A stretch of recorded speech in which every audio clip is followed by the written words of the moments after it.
Is that as low as you can go? Okay, thank you. Hello, is that as low as you can go? Okay, thank you. What are you doing? Calling around to get the best rate on a car loan. Why? Everyone knows Alcoa 10 is the best choice to purchase a vehicle or refinance your current loan. And with low interest rates and 90 days to your first payment, it's a no-brainer. You can even apply online and sign all the documents from the convenience of your home. Yeah, I don't know what I was thinking. Alcoa 10 Credit Union. It's so easy. Go to atfcu.com for details. Rates are dependent on credit score and equal housing lender. With smartphones being such an integral part of our daily lives, it is truly an inconvenience when it doesn't work properly. It disrupts the normalcy of our day. When you go into the cell phone store to have it repaired, they just try to upsell you on a new phone. That's why the owner of iDrop, TKL, left those places and opened iDrop. His goal is a happy customer. TKL and the team will listen to what you have going on and work to solve the problem of your broken device in a way that best suit your needs, instead of trying to upsell you on something that you just don't need. They don't just repair phones, they can service your laptop or PC as well as your Mac. Windows 7 support is over, but iDrop can help you transition to Windows 10. They have a 5-star rating on Google with hundreds of positive reviews. Let me say that again. I don't think y'all understand how big this is. They have a 5-star rating on Google. Their customer service really speaks for itself. So if you ever find yourself with a device that isn't performing as it should, give iDrop a call at 865-888-9740 or check them out on Facebook at iDrop of Knoxville. If man made it, they can fix it. Hi there, Swain Event family. Are you in the market to purchase a home and a bit freaked out with the market right now? As someone who's been in your spot before, I'm familiar with what's going through your brain. And as a realtor, I've mastered the ins and outs of the buying process. When you work with me, you'll benefit from my experience, and together we'll work toward making sound, smart decisions for your future. And of course, talk a little Vol Sports along the way. Just give me a call, Jennifer Morris, Keller Williams Realty, 865-257-7897, or email me at jennifermorris865@gmail.com. Hope to hear from you soon. When you start your own business, you know that branding can make or break a new venture. That's why Swain Event relies on 42nd Street. 42nd Street is a strategy agency focused on finding creative, open-minded, results-driven solutions to brand design. After over a decade of operations in East Tennessee, the brand architects at 42nd Street have the experience and creative know-how to ensure the success of your business branding, logo, web presence, and more. To see a real-life example of their amazing work, you can check out our website at swainevent.com.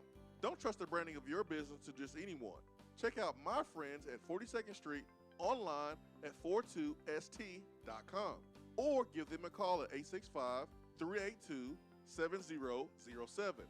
42nd Street, brand, strategy, design. Deep down the middle's got his man, and he's gone. Jason Swain, touchdown. It's time for the Swain Event. My man. Real sports talk for the real sports fan. All you chumps are gonna bow when I whoop him. It's time for the Swain Event, fueled by Dead End Barbecue. Give me 2 slaps and a Ric Flair.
Swain Event, SwainEvent.com, fueled by Dead End Barbecue, top 100 barbecue restaurant in America, 865-255-03.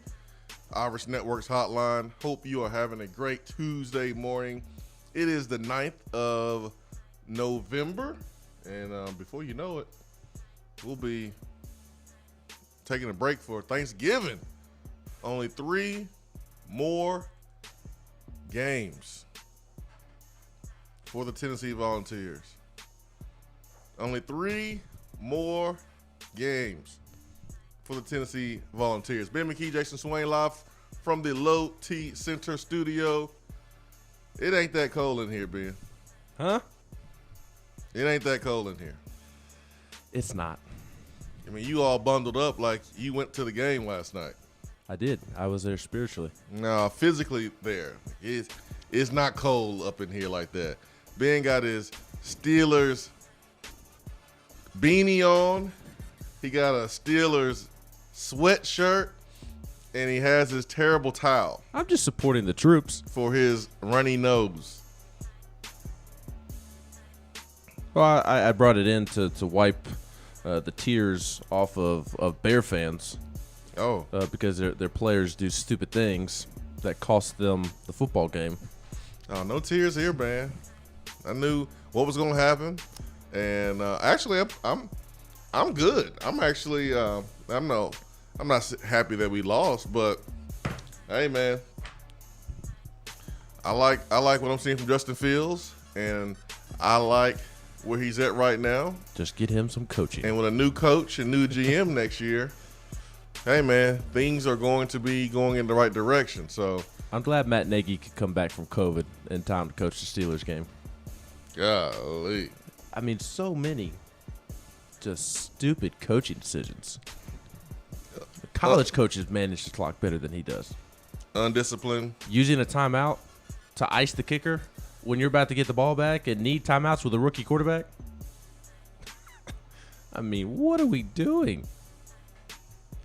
They didn't even say anything about it on the broadcast. I know. I'm sitting there like, y'all ain't gonna say anything? It's 2 of y'all. Like, it's 2 color analysts. Y'all not gonna say anything about that? That tells me that Matt Nagy had zero confidence in Fields marching down the field, and all of his chips were in on Pittsburgh missing the field goal. That's what that told me. Yeah, he got to go. Yeah, Like, he's they looked better last week without him. Like Yeah. it took him being away from the team for the Bears to realize that they needed to run Justin Fields. Yeah. How did it take the head coach being away from the team for you to realize that Justin Fields is a freak and you need to run him more QB designed runs? Same organization that thought Andy Dalton would be better suited to win more games. No, same management. Because the organization is legendary. But the management, which will be replaced. Well, unfortunately, the management represents the organization. Well, that the organization will not be replaced, but the management will be replaced next year, and that is the GM, and that is the head coach. Our 98-year-old owner, she ain't going anywhere, God willing. So, yeah. I'm good though. I knew what was going to happen. I knew that was going to happen. But get your jokes off. I don't have any jokes. You deserve it. I knew you would play it off like it didn't bother you. Because you're never bothered by a Bears loss, and you're always thrilled after they win. So No, I am bothered by a loss. I ain't bothered by this loss though, because I'm done with the coach. Yeah, no, I feel you. I'd be irate. I'm just tired of my teams having the stupidest things happen to them. Like I'm sitting there watching the game, and I have the Grizzlies game on my iPad because they were playing the Timberwolves, and Karl Anthony Towns, with the T-Wolves down 3 and like 2 seconds left, just throws up a Hail Mary 3 that banks in to go to overtime. And then like 2 seconds later, I look up, and on the Steelers game, Ray McLeod is sitting there fumbling a punt return that the Bears pick up and return for a touchdown. Like only my team. You technically can't return punt return for a touchdown a month, but I see what you're saying. But it was he returned it. It was a return. He had gone like 5-10 yards down the field, and then that's when he fumbled, and so the Bears could pick it up and return it because it was on a return. But like only that type of stupid stuff happens to my teams. But the Grizzlies won. Yeah, they did, but like still, it's just like the annoyance of like why do these stupid things have to happen to my team? They won the game, man. That's both teams did. Correct, but it's still like in the moment, like anxiety and frustration is through the roof.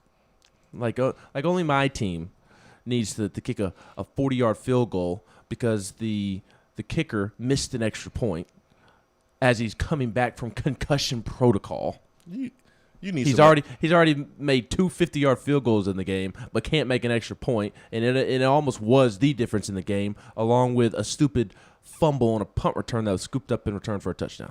Like only my team. Man, you won the game. I'm Number very one. happy. Number two, if you having anxiety issues, you need some medication. No, two. it's called being Number a passionate three, fan. your Steelers, they're not good. They're average football team. So what did you expect? Are they not good or are they average? They're not good, and they're average.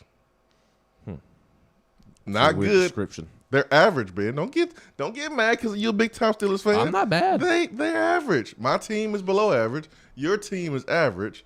And this is what happens when an average team plays a below average team. We get what we saw on Monday Night Football. No, which was last night, nothing. Which was a bunch of slop until the fourth quarter. Last night and every week of this Steelers season has been a result of a average at best offense and a really good defense.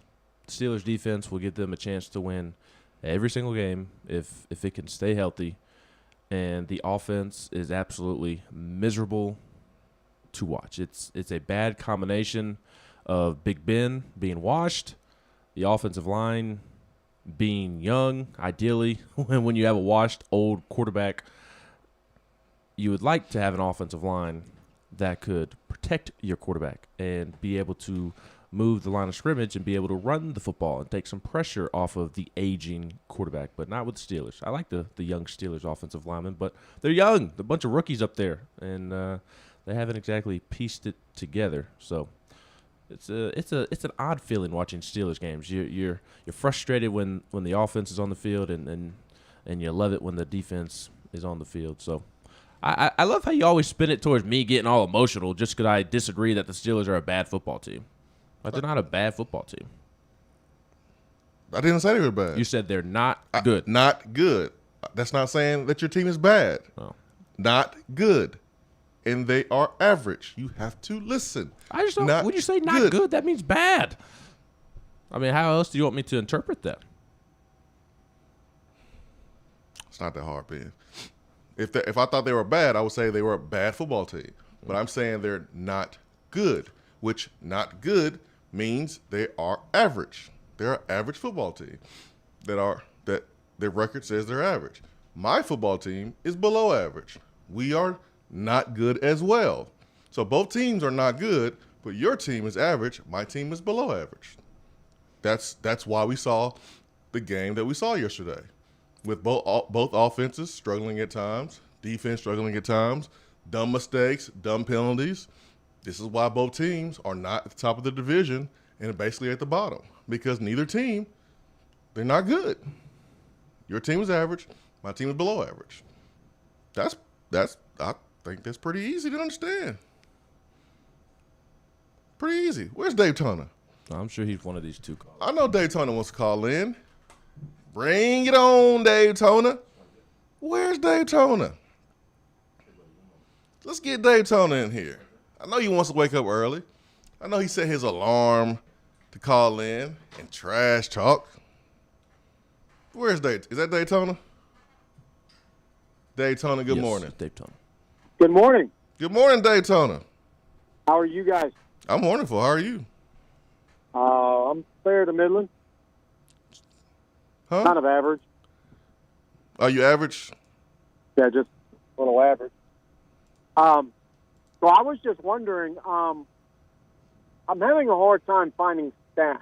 So can you guys just bring the listeners up to par on who is the leaders and numbers on Tennessee football team? Like, who's leading us in rushing, and what's Hendon's numbers, and who's leading us in sacks? Type in Tennessee football stats ESPN, and it'll be the first link that pops up. Huh? Type in Tennessee football stats ESPN in Google, and it'll be the first stats that pop up. Ben told you to do your own work. Hey, bro, look, you the statistician, man. You can get this stuff way quicker than me. Ben, do your own work. Ben, listen to me. Ben, can you hear me? Yes. Don't be average. Oh, man. Be good. I'll try. Okay? I'll try today. All right. Hey, I've got nothing else really to say today. I'd like to, if you could update us on that, I'd appreciate it. Yeah. We got you right here, man. Because you know what I'm doing, Daytona? I'm going to ESPN and I'm going to Tennessee Volunteers, and I'm doing exactly what Ben told you to do. So here it is. Leading rusher is still Tyon Evans at 525 yards. Hendon Hooker at 457.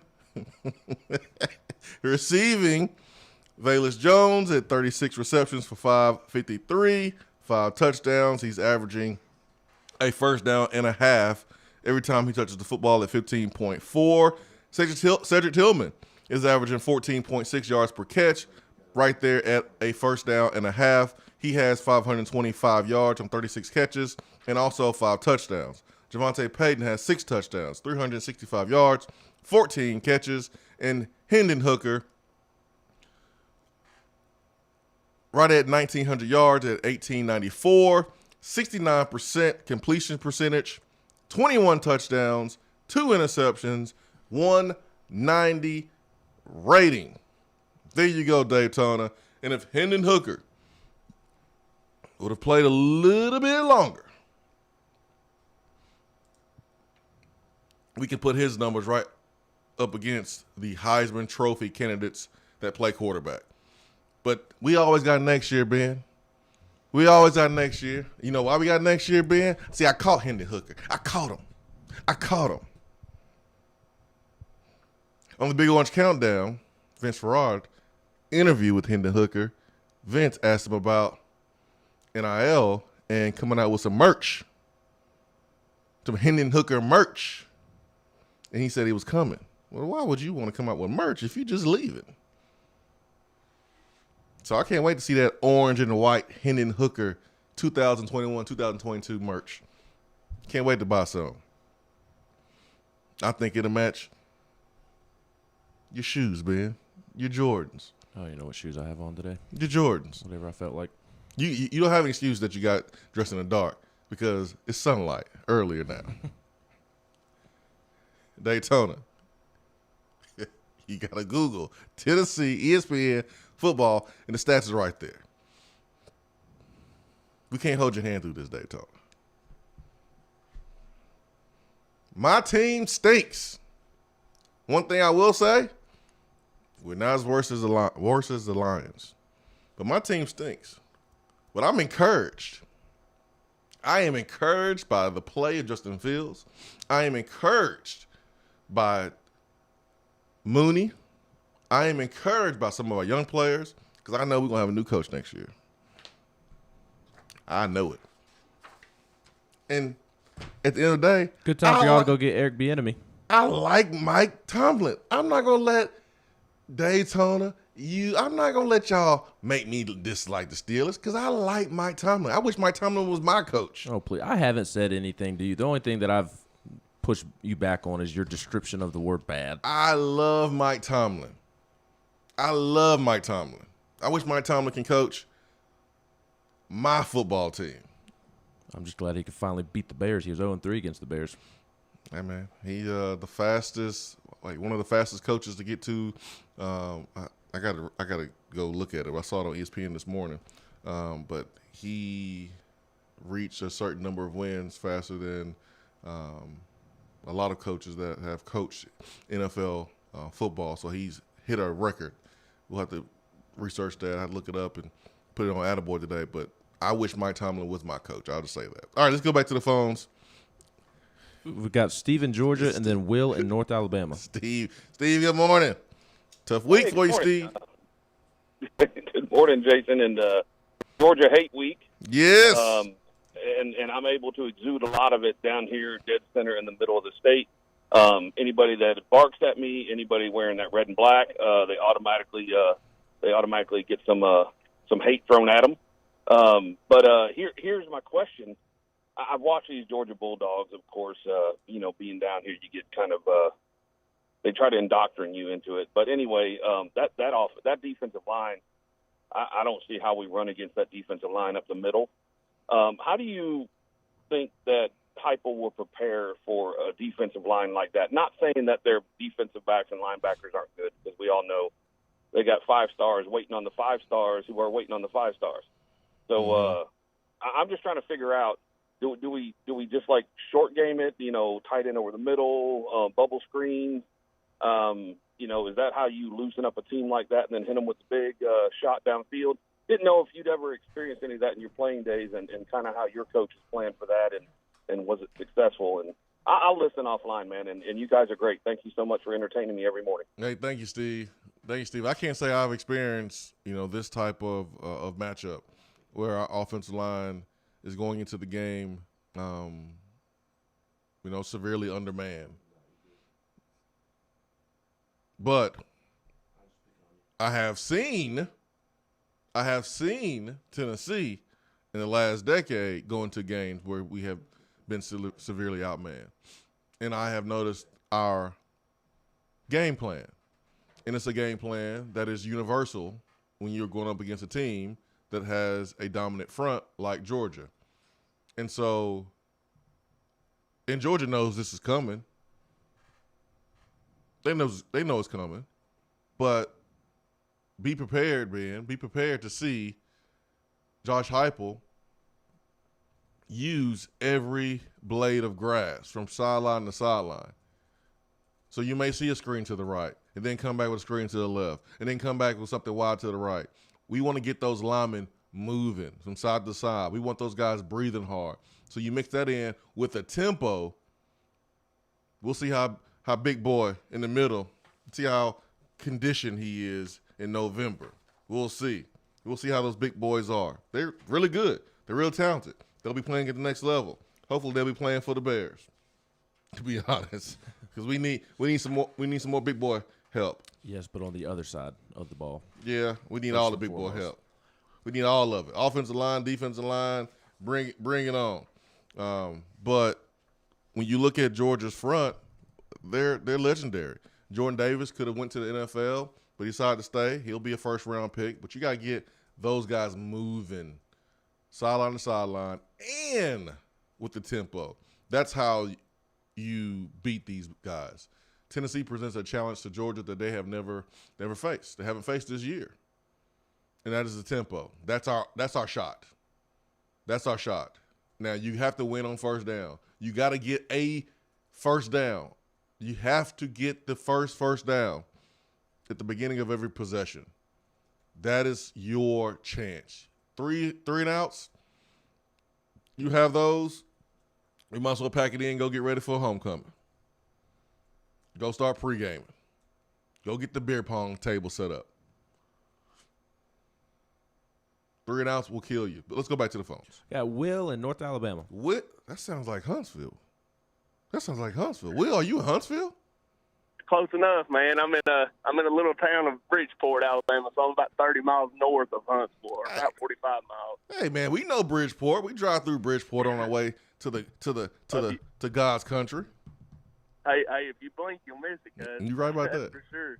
You right about that. So hey, I got two questions, I guess. Number one, so the quarterback play we're getting right now, man, it's exceptional. I mean, we've got a great quarterback in Hendon Hooker. I just wonder, and I could look it up myself, I guess, but did Dobbs ever throw for this many touchdowns this season?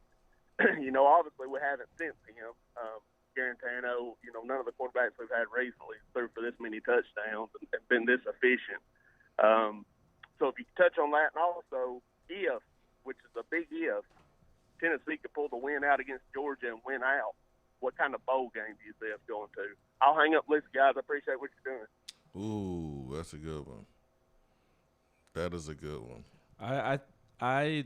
This is the most popular question, one of the most popular questions right now with Tennessee. Which bowl game are the Vols going to go to? And I think anybody is crazy for having one particular answer, because I think this Tennessee team is very attractive for a bowl game, because these bowl games know that Tennessee fans are going to travel to support this particular football team, and even just the football team itself is going to create a great matchup on the field and draw eyes to that bowl game. So I think any of the bowl games that have SEC ties to it outside of the Sugar Bowl are in play.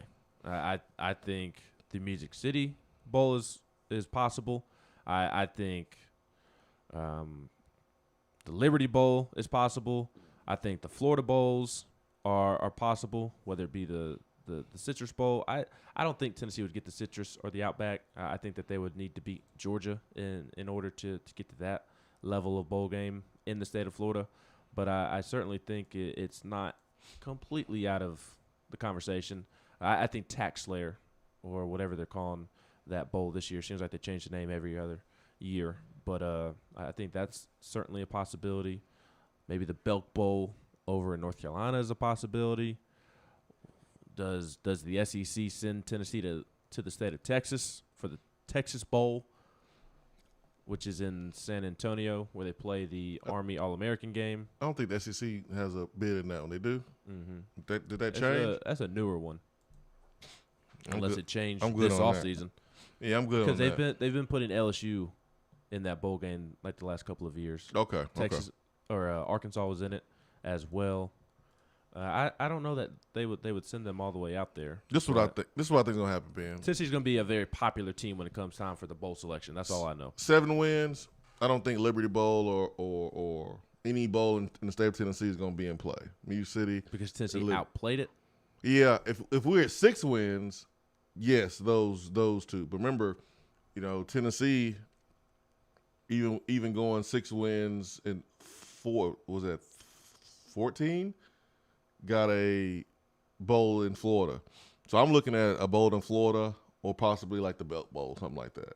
I don't think we bowl in the state of Tennessee or in Birmingham. And I definitely don't see Birmingham. Please don't let us go to the Birmingham Bowl. No, they've surpassed the Birmingham Bowl. The Birmingham Bowl will get South Carolina if South Carolina can win one more game and get to 6. I don't know. I think 7-8 wins puts you in that Liberty Music City Bowl territory. And with Tennessee's supposed to be going to the Liberty Bowl last year, and the Liberty Bowl has won at Tennessee for several years now. Yeah, but Tennessee doesn't go. Tennessee is like, nah, we good. Yeah, I know, but it's just not. SEC has say in it as well, and I can see the SEC saying exactly that. Hey, you were supposed to go here last year and couldn't. Let's send you over there. And again, they're going to be in that 7-8 win mark anyways, and that's Liberty Bowl, and that's 6. That's 6 win teams.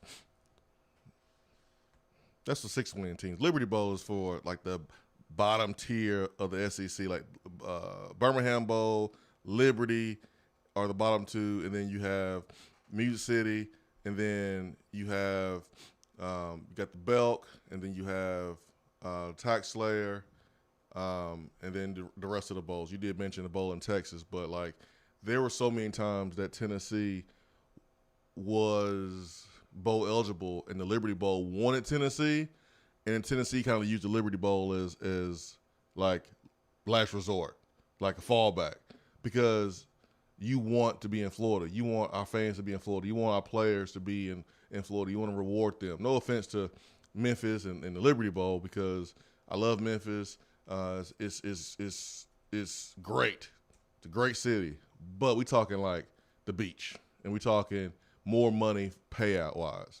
There's been so many times where the Liberty has wanted Tennessee, and Liberty has been the fallback. Now last year Tennessee was terrible, and Tennessee finally was like, all right, we'll come to the Liberty Bowl. And Liberty Bowl was like, yes, we got them finally. And then, COVID, air quotes, was the reason why we decided not to play. But Tennessee sitting at 5-4, 2 more wins.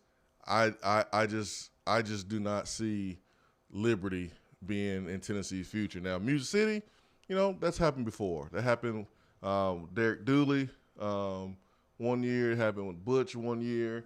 I just know the Liberty is a bowl that is last resort for Tennessee based on the recent history of the last 10 years. The last 5 SEC teams to go to the Liberty Bowl won 8 games. The one before those 5 won 7.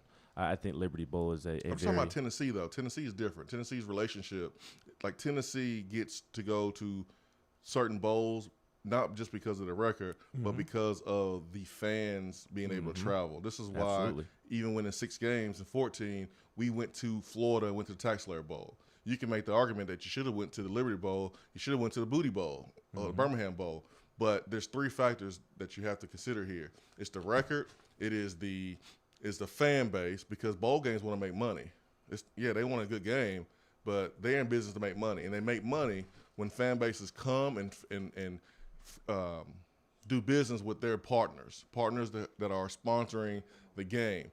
They want to bring money to that town, and Tennessee's going to bring money to your town because we travel like crazy. This is why we went to the Tax Slayer Bowl with just 6 wins. So there's been so many times when the regular season ends and there's 3 or 4 options for Tennessee, and you hear the stuff behind the scenes, why was this bowl selected?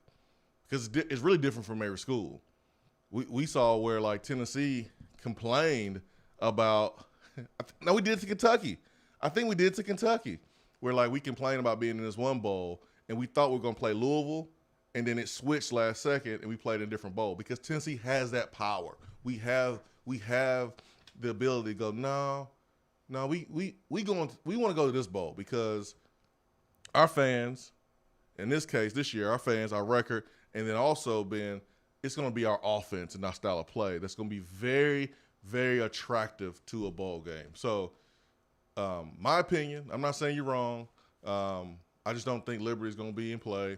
I think if Tennessee wins 7 games, it's going to be a bowl that's going to pay out a lot more money. You want better bowl gifts. You want more money for your players, more money for your school. And there's just a lot of schools that provide that more than the Liberty Bowl. It also all depends on how the other teams in the SEC finish as well, because there will be a pecking order according to Wikipedia, and this is as of last season. So it could have possibly switched up, but the SEC's bowl tie-ins outside of the college football playoff, which right now you could say that the SEC is right now going to have 2 SEC teams in the playoff, Alabama and Georgia. Alabama got to beat Georgia for that to happen.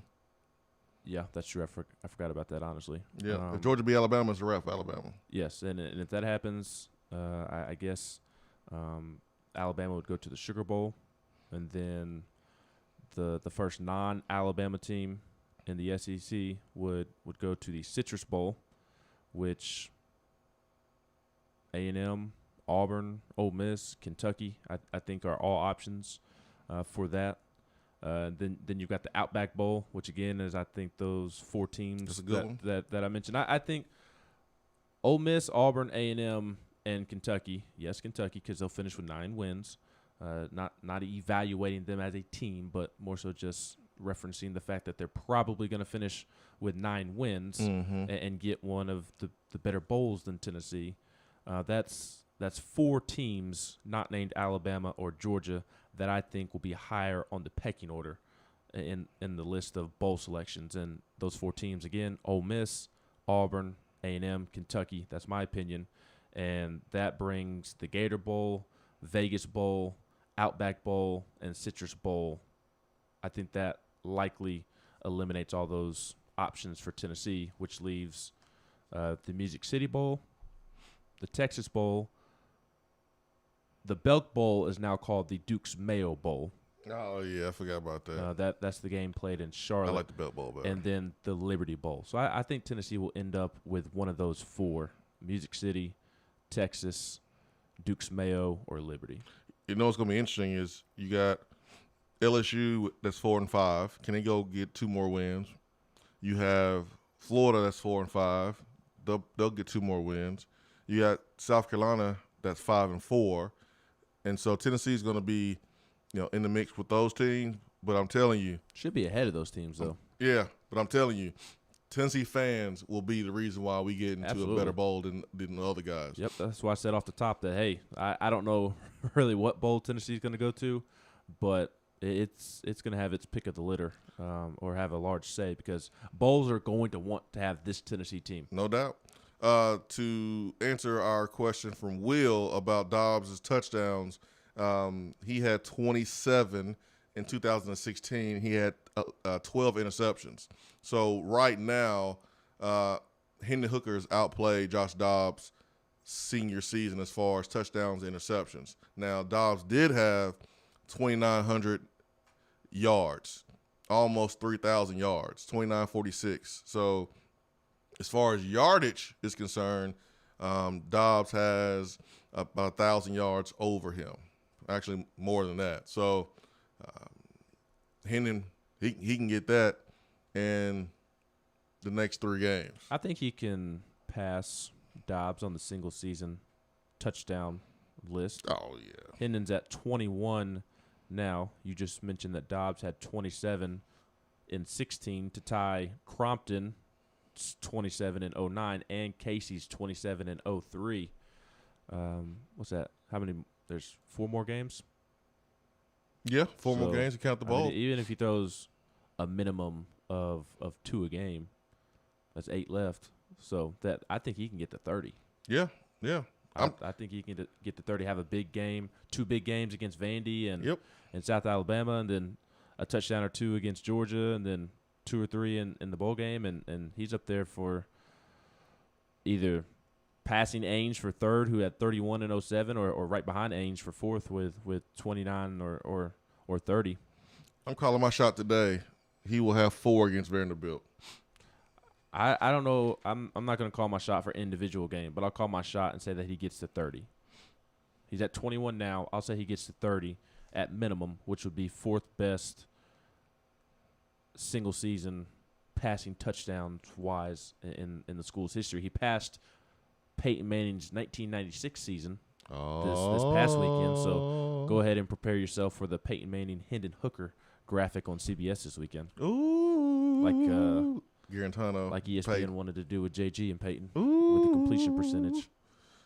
Oh yeah. So give me 21 touchdowns and 2 interceptions over 27 touchdowns and 12 interceptions all day long. Yeah, all day. But I think it's funny how Hendon embraced being called poor man Dobbs on Tennessee Prime 2 weeks ago. Oh yeah, Tennessee Prime today will include Cade Mays and Javonte Payton. Now, we have been 0 for 2 for wide receivers, but the receivers the last 2 weeks, all 3 of the seniors or older players, upperclassmen, all 3 of those guys have had touchdowns in both games, Alabama and Kentucky. So maybe we're able to get a receiver this time. Yes. And we can make sure they follow through. So we'll see. But that is who is scheduled for today, Javonte and Cade Mays. And Javonte, I'm telling you, it might be the best prime this year because he is awesome. He is awesome to talk to. So don't scare him, Volstorm. Stay home today. Let's get to Rusty before we hit a break. Rusty, good morning. Hey, what up? What up? Hey, can y'all do me a favor and look it up and tell me who won the Oscar for Best Supporting Actor in 1993 and finished 2nd in the Heisman Trophy race in 47? Yeah, I got you. So this is what you do. You go to google.com and you do it your damn self.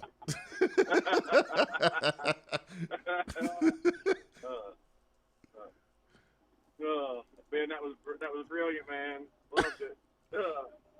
I love the Steeler on Steeler friendly fire, man. I love it. I spit coffee everywhere. Okay, so I think you guys are right about the bowl situation. If it's 7+ wins, we're going to have the option of either Jacksonville, Orlando, or Tampa. It's just whether or not we can be convinced as an administration to go to Memphis or Charlotte instead. But we'll have our pick, I'm guessing, of one of those three in Florida. It's really up to us. Yep, we'll have options. Right. What's the damn shame is it's an odd year because the new thing where we go to Vegas in the even year, or the SEC can go to Vegas but we'll go to Vegas in the even years and play it at the Raiders Stadium. That would be so great if this was an even year and the Vols could choose Vegas to come play a Pac-12 school like, I don't know, UCLA or SC or Washington, Utah, whoever in Vegas. That would be ultimate. But hey, maybe next year we got 8 wins and we go to Vegas. So. Man, we don't need to be in Vegas, especially you. All us in orange in Vegas, man. It'd be brilliant, man. It'd be so good. Hey, we can walk down the Las Vegas Strip doing the remember the Titans stadium entrance, the field entrance. Oh, for sure. The whole Vol Nation. We can stand on either side of the strip, and one side yell orange and the other side yell white back and forth for like a half hour. Oh, that'd be hilarious, man. We'll scare all the showgirls away. Nah, you can't scare them. Or maybe bring them in. Anyways, Vegas. Vegas is a bad idea. Hey, somebody in the SEC is going next year, and then in 24 and so on. So might as well be us. Hey, man. I know I can behave. I was thinking about the way we're playing defense as the team. And we're so lethal on offense. It's not debatable. We're lethal, and I'm talking about because we gash you so quickly. We have a lack of talent on defense. It's not an insult. We just don't have it.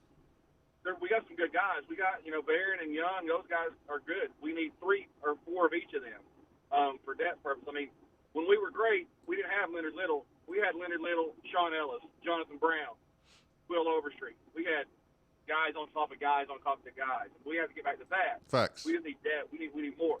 Facts. So I don't mean it as an insult saying the guys that we're playing aren't good. It's just we don't have enough of those guys. But my thought is the way we played Kentucky for most of the ballgame the other night was we played them defensively vanilla, and we're allowing death by 1,000 cuts, which was a large part of the time of possession.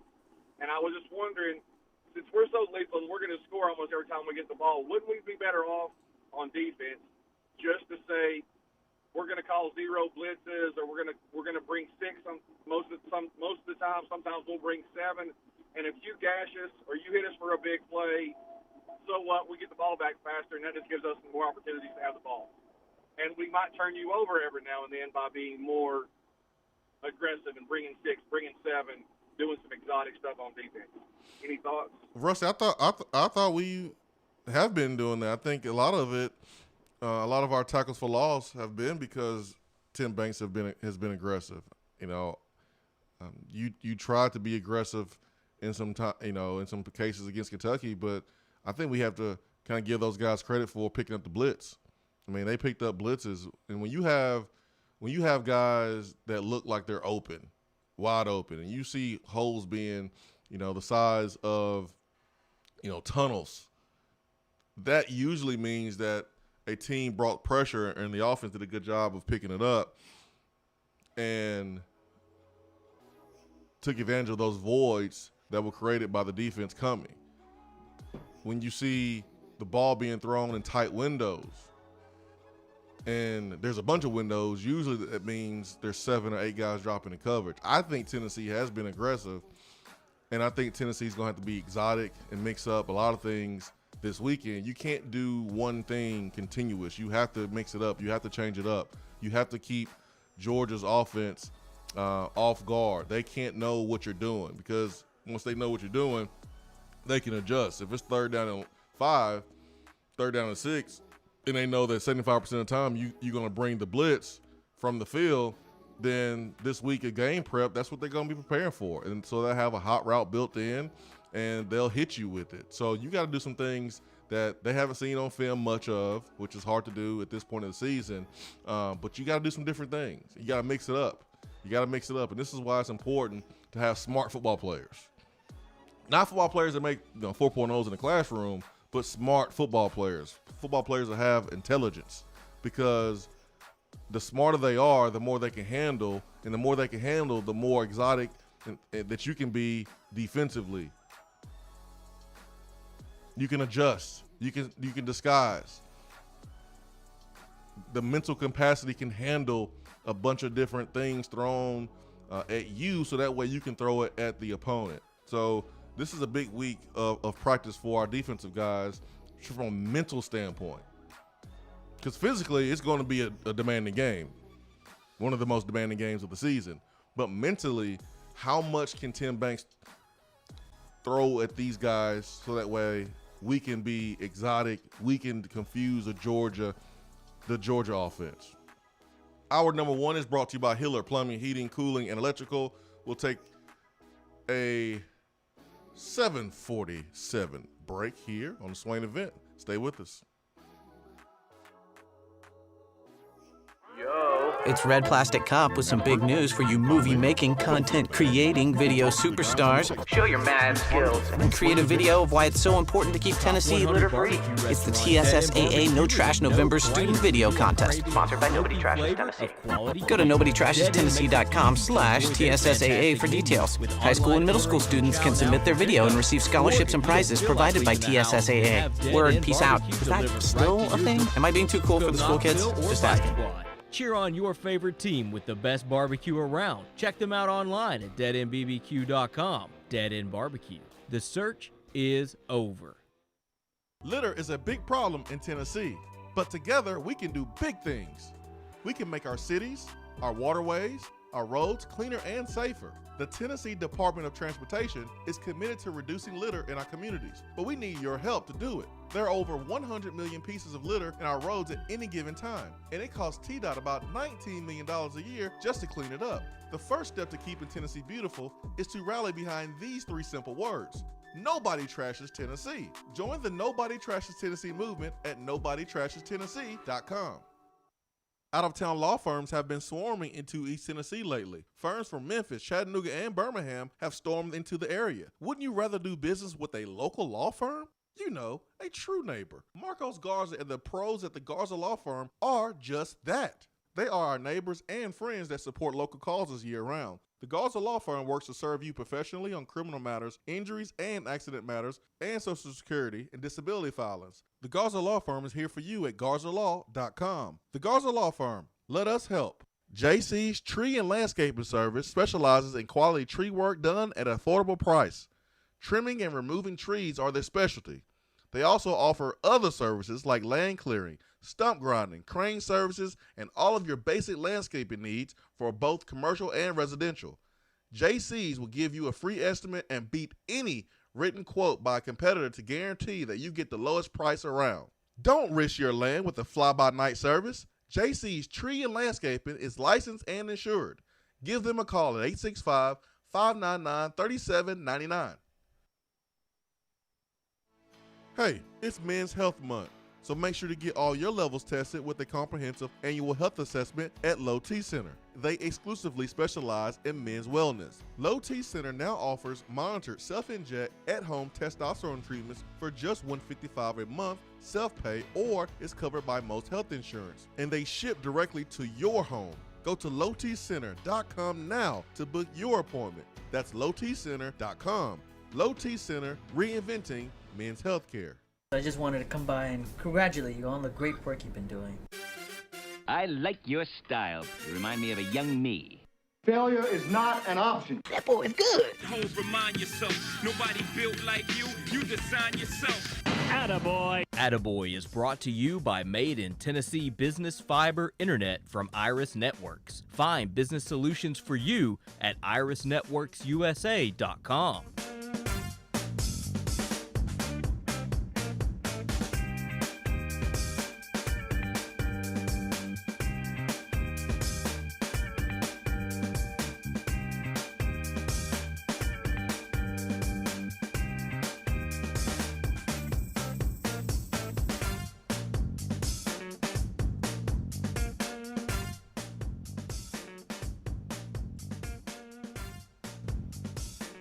Time for Attaboy here on the Swain Event, where we highlight positivity, we highlight good stories, good deeds. If you turn on the news and watch the news all day, you would think that everything is bad and everyone is terrible, but I can tell you right now that is not the case. There are good people out here performing just random acts of kindness.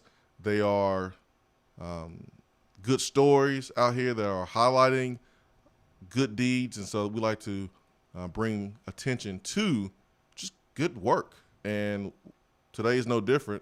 Ben, you have today's Attaboy. I do. I'm giving John Fulkerson an Attaboy because John Fulkerson announced yesterday that he is going to donate $1 of his NIL earnings to the Tennessee Fund. And he is going to donate $1 for every point that Tennessee scores this season.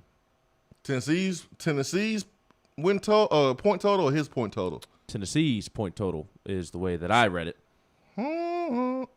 Yes, so Folky could be donating quite a bit of his NIL earnings, and he explained why in a video that he posted to Twitter yesterday.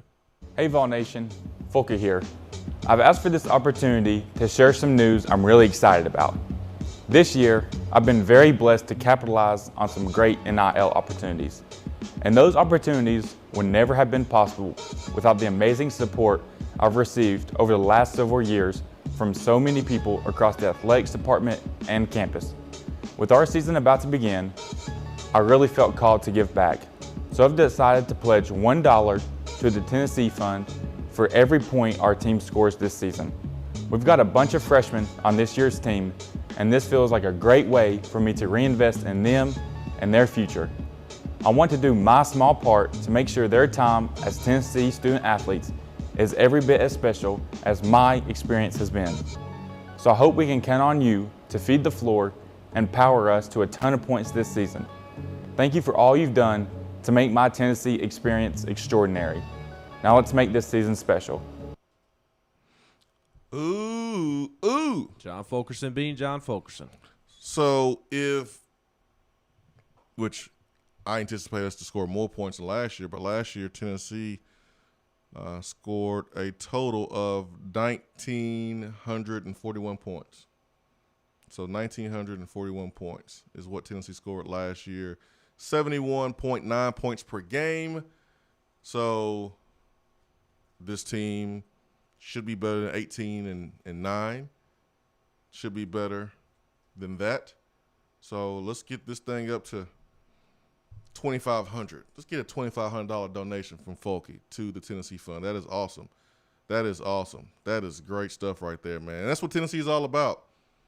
That's what Tennessee is all about, man. You have a young man that grew up wanting to play Tennessee basketball, got a chance to do it, and this is his 6th season. I love it. I love it, man. Love me some John Fulkerson. Folky's going to be giving the side eye to Justin Powell and Santiago when they're burying threes against Nate Oates and Bruce Pearl. Keep shooting. Run up the score. Run up the score, Rick Barnes. Do it for the Tennessee Fund. Tony Vitello's going to be there saying, run it up. Run it up. Josh Heupel, run it up. Speed it up. Run it up. Speed it up. Ain't that what your boy J. Cole say? No, but what does he say? Run it up. What's the name of that song? I don't know which song you're referencing. I think it's. I have to look it up during the break. I know the great philosopher Gunna has a song. Speed it up. Speed it up. That's all he says for 2.5 minutes. Well, that's what we need. We need speed it up. We need Tennessee to be hitting that 100. I know point Tramel. mark. I know Tramel knows about that. Speed it up. Don't you, Tramel?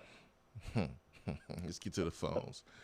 I'm like, y'all crazy. I'm thinking myself, man, they crazy, man. You know what I'm talking about, don't you, Tramel? Yeah, of course.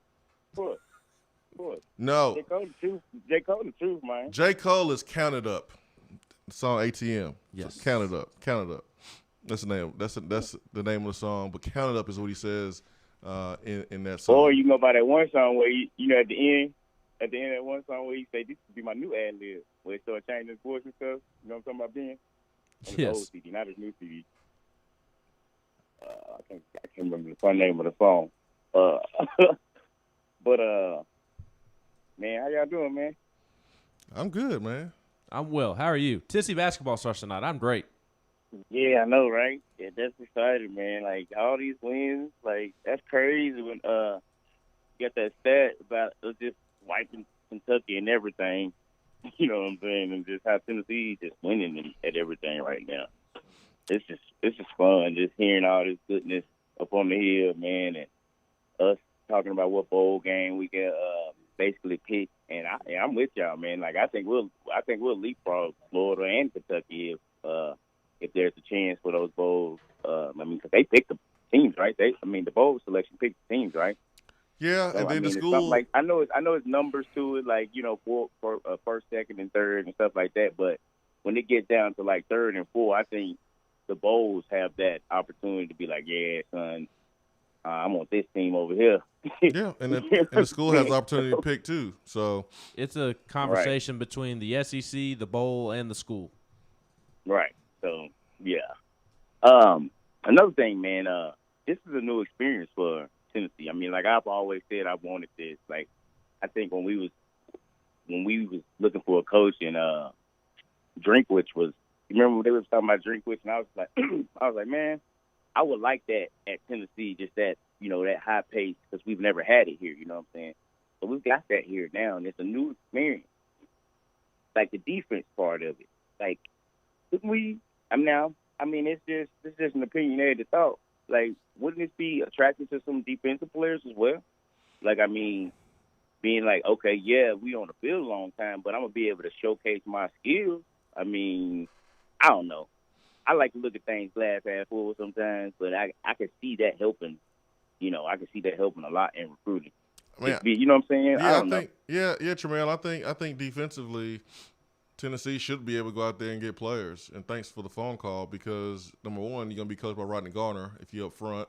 You're gonna be coached by Brian John Marie, who is one of the best linebacker coaches, and then you're gonna be coached by Willie Martinez. So that right there should be. And Tim Banks is all over the entire defense. Yeah, and Mike Eckler is good as well. So that alone, the SEC experience, being coached by those guys, should attract players to play on defense. And then you're going to have more opportunities. Like, you're going to have more plays, That may be bad as far as win-loss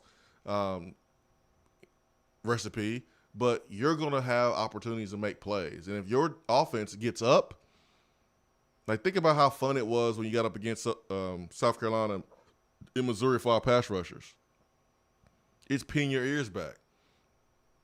Now, I had talked to a defense coordinator candidate before Tim Banks was hired. And he was like, I want that.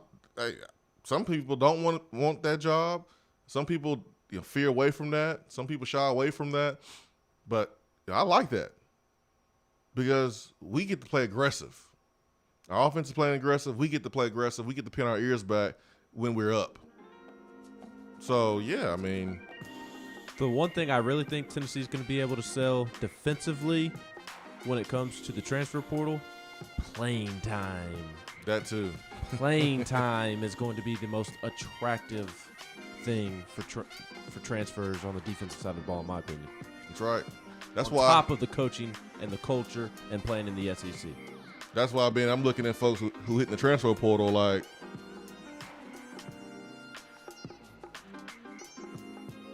why? Besides, I understand Harrison Bailey, but like anybody else, why? Like, all right, you didn't have the year you want to have. All right, go make the adjustments and get better, and you can be in there next year. Hour 2 coming up. It's Red Plastic Cop with some big news for you movie-making, content creating.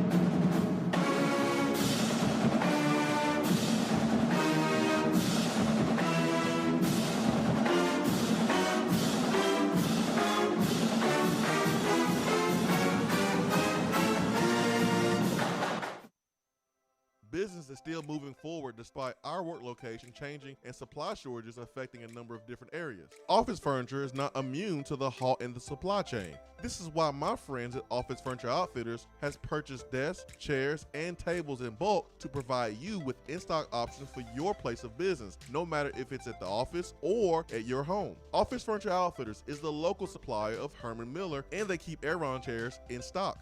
They will come to your office, create a layout, and make recommendations. Once you decide what pieces you want, Office Furniture Outfitters will even deliver and install new office furniture for you. You can visit them on location at 17th Street and Grand Avenue in the Fort Sanders area, or check them out online at ofonox.com. Give them a call at 865-254-3003. Office Furniture Outfitters, providing East Tennessee's biggest selection and best value for office furniture since 1995. Is that as low as you can go? Okay, thank you. Hello, is that as low as you can go? Okay, thank you. What are you doing? Calling around to get the best rate on a car loan. Why? Everyone knows Alcoa 10 is the best choice to purchase a vehicle or refinance your current loan. And with low interest rates and 90 days to your first payment, it's a no-brainer. You can even apply online and sign all the documents from the convenience of your home. Yeah, I don't know what I was thinking. Alcoa 10 Credit Union. It's so easy. Go to atfcu.com for details. Rates are dependent on credit score and equal housing lender. Good morning, Swain Event family. Several of you, like Ben McKee, have reached out to me for real estate assistance this year, and I want to say thank you. I appreciate your trust in me to ask questions and help you navigate the real estate world. That's right, Jennifer. Buying a home is a scary process, especially for a first-time home buyer. Jennifer recently helped my wife and I buy our first home and made the entire process seamless. Her willingness to go above and beyond is what sets her apart. As always, feel free to give me a call. Jennifer Morris, Keller Williams Realty, 865-257-7897, or email me at jennifermorris865@gmail.com. Top 100 barbecue restaurant Dead End Barbecue is a no-brainer when you are craving the smoky flavor of quality Q. Dead End makes it easy to enjoy their fantastic menu with online ordering from Chow Now for pickup. Or if you don't feel like leaving the house, then have Dead End Barbecue delivered right to your door by Loco Knoxville or Bite Squad. Cheer on your favorite team with the best barbecue around. Check them out online at deadendbbq.com. Dead End Barbecue. The search is over. Touchdown or Turnover is backed by Alcoa 10 Federal Credit Union, a place where you belong.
Touchdown or Turnover, backed by Alcoa 10 Federal Credit Union, a place where you belong, better rates and better service.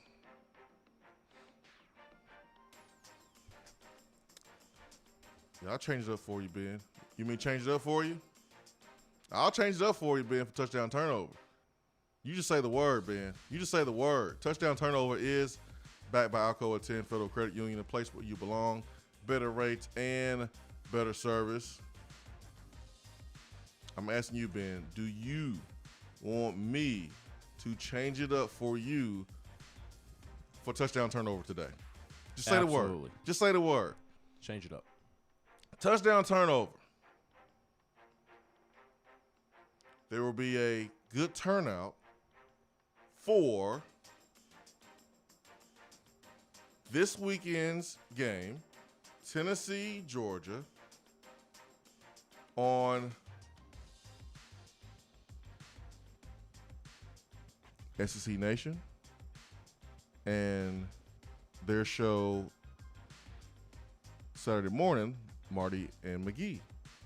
Will we see a good turnout from Tennessee fans now that SEC Network is going to be in attendance for the first time, I won't say this season, and certainly the first time since Ole Miss game, where Tennessee fans in Tennessee were at the center of criticism.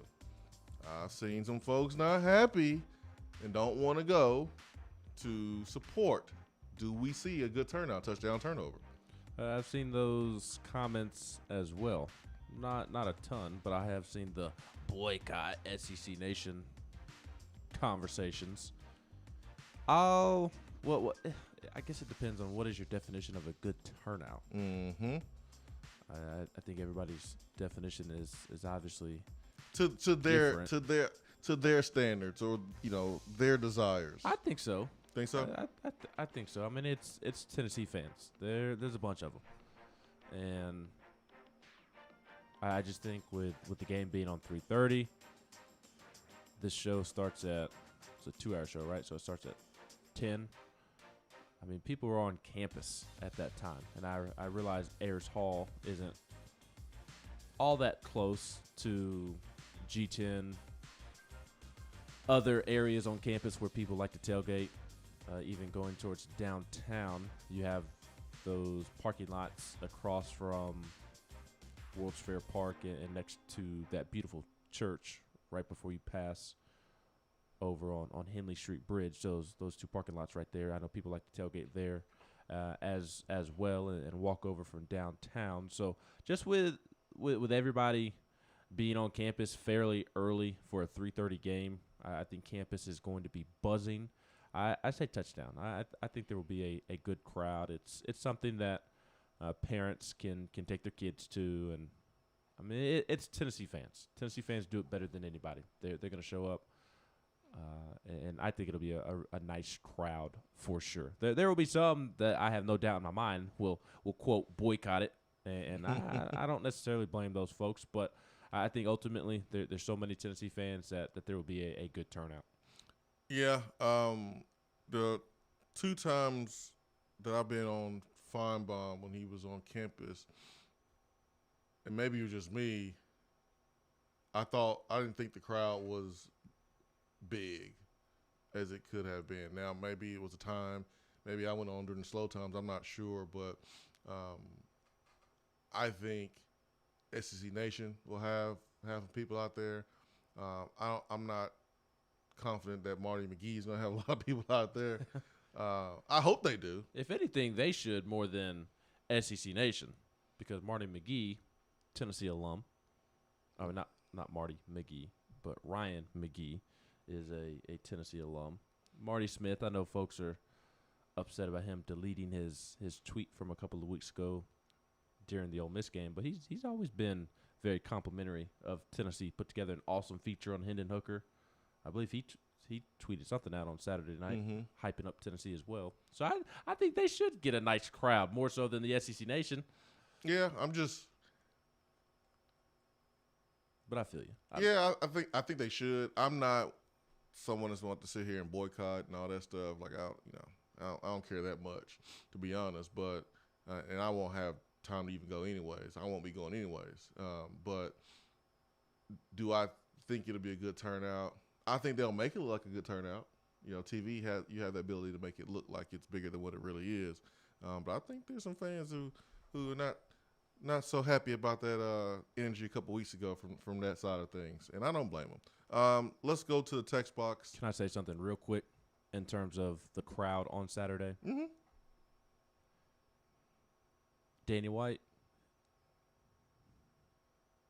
White's fellow coworkers that help Danny White make decisions. Mm-hmm. I almost said minions, but I didn't want it to come off mean. I just like the minions. Thank you. I'm glad you decided not to say But that. it would have been an endearing reference to the minions because the minions are like my favorite characters right now. I love the Minions movies. You can't clean that up, Ben.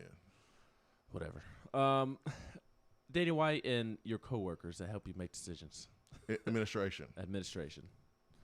If you are listening, please, if you come across a Tennessee fan that has season tickets and they sell their ticket to a Georgia fan, please ban that Tennessee fan from coming to the Florida and Alabama game next season. And for you Tennessee fans out there who are contemplating selling your tickets and contemplating selling your tickets is fine. Like, there's nothing wrong with selling your tickets.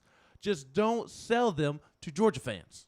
Sell them to a Tennessee fan. Go out of your way to sell them to a Tennessee fan. Give them to a Tennessee fan before selling them to a Georgia fan. Georgia's going to try to take it over. And Danny White, if you see somebody, I know there's probably absolutely no way Danny White would know. I'm more so joking in this regard. But ban them. Ban somebody who sells their ticket to a Georgia fan this weekend. Ban them from next year's home games against Florida and Alabama to prove a point. I'm with you, man. I'm with you. It's whack. Text box, the real D from the 423 says, y'all going to do prime in the middle of Tennessee basketball? Hey, we've been doing prime at the same time all year long, and that's not going to stop today. We will do prime from 7 to either 7:45 or 7:55 or 8, just depending on the flow of the conversation. And everything will be podcasted. Everything is archived. You can go back and watch any part that you missed. And the Tennessee basketball game will be the same. It will be, recorded and do you.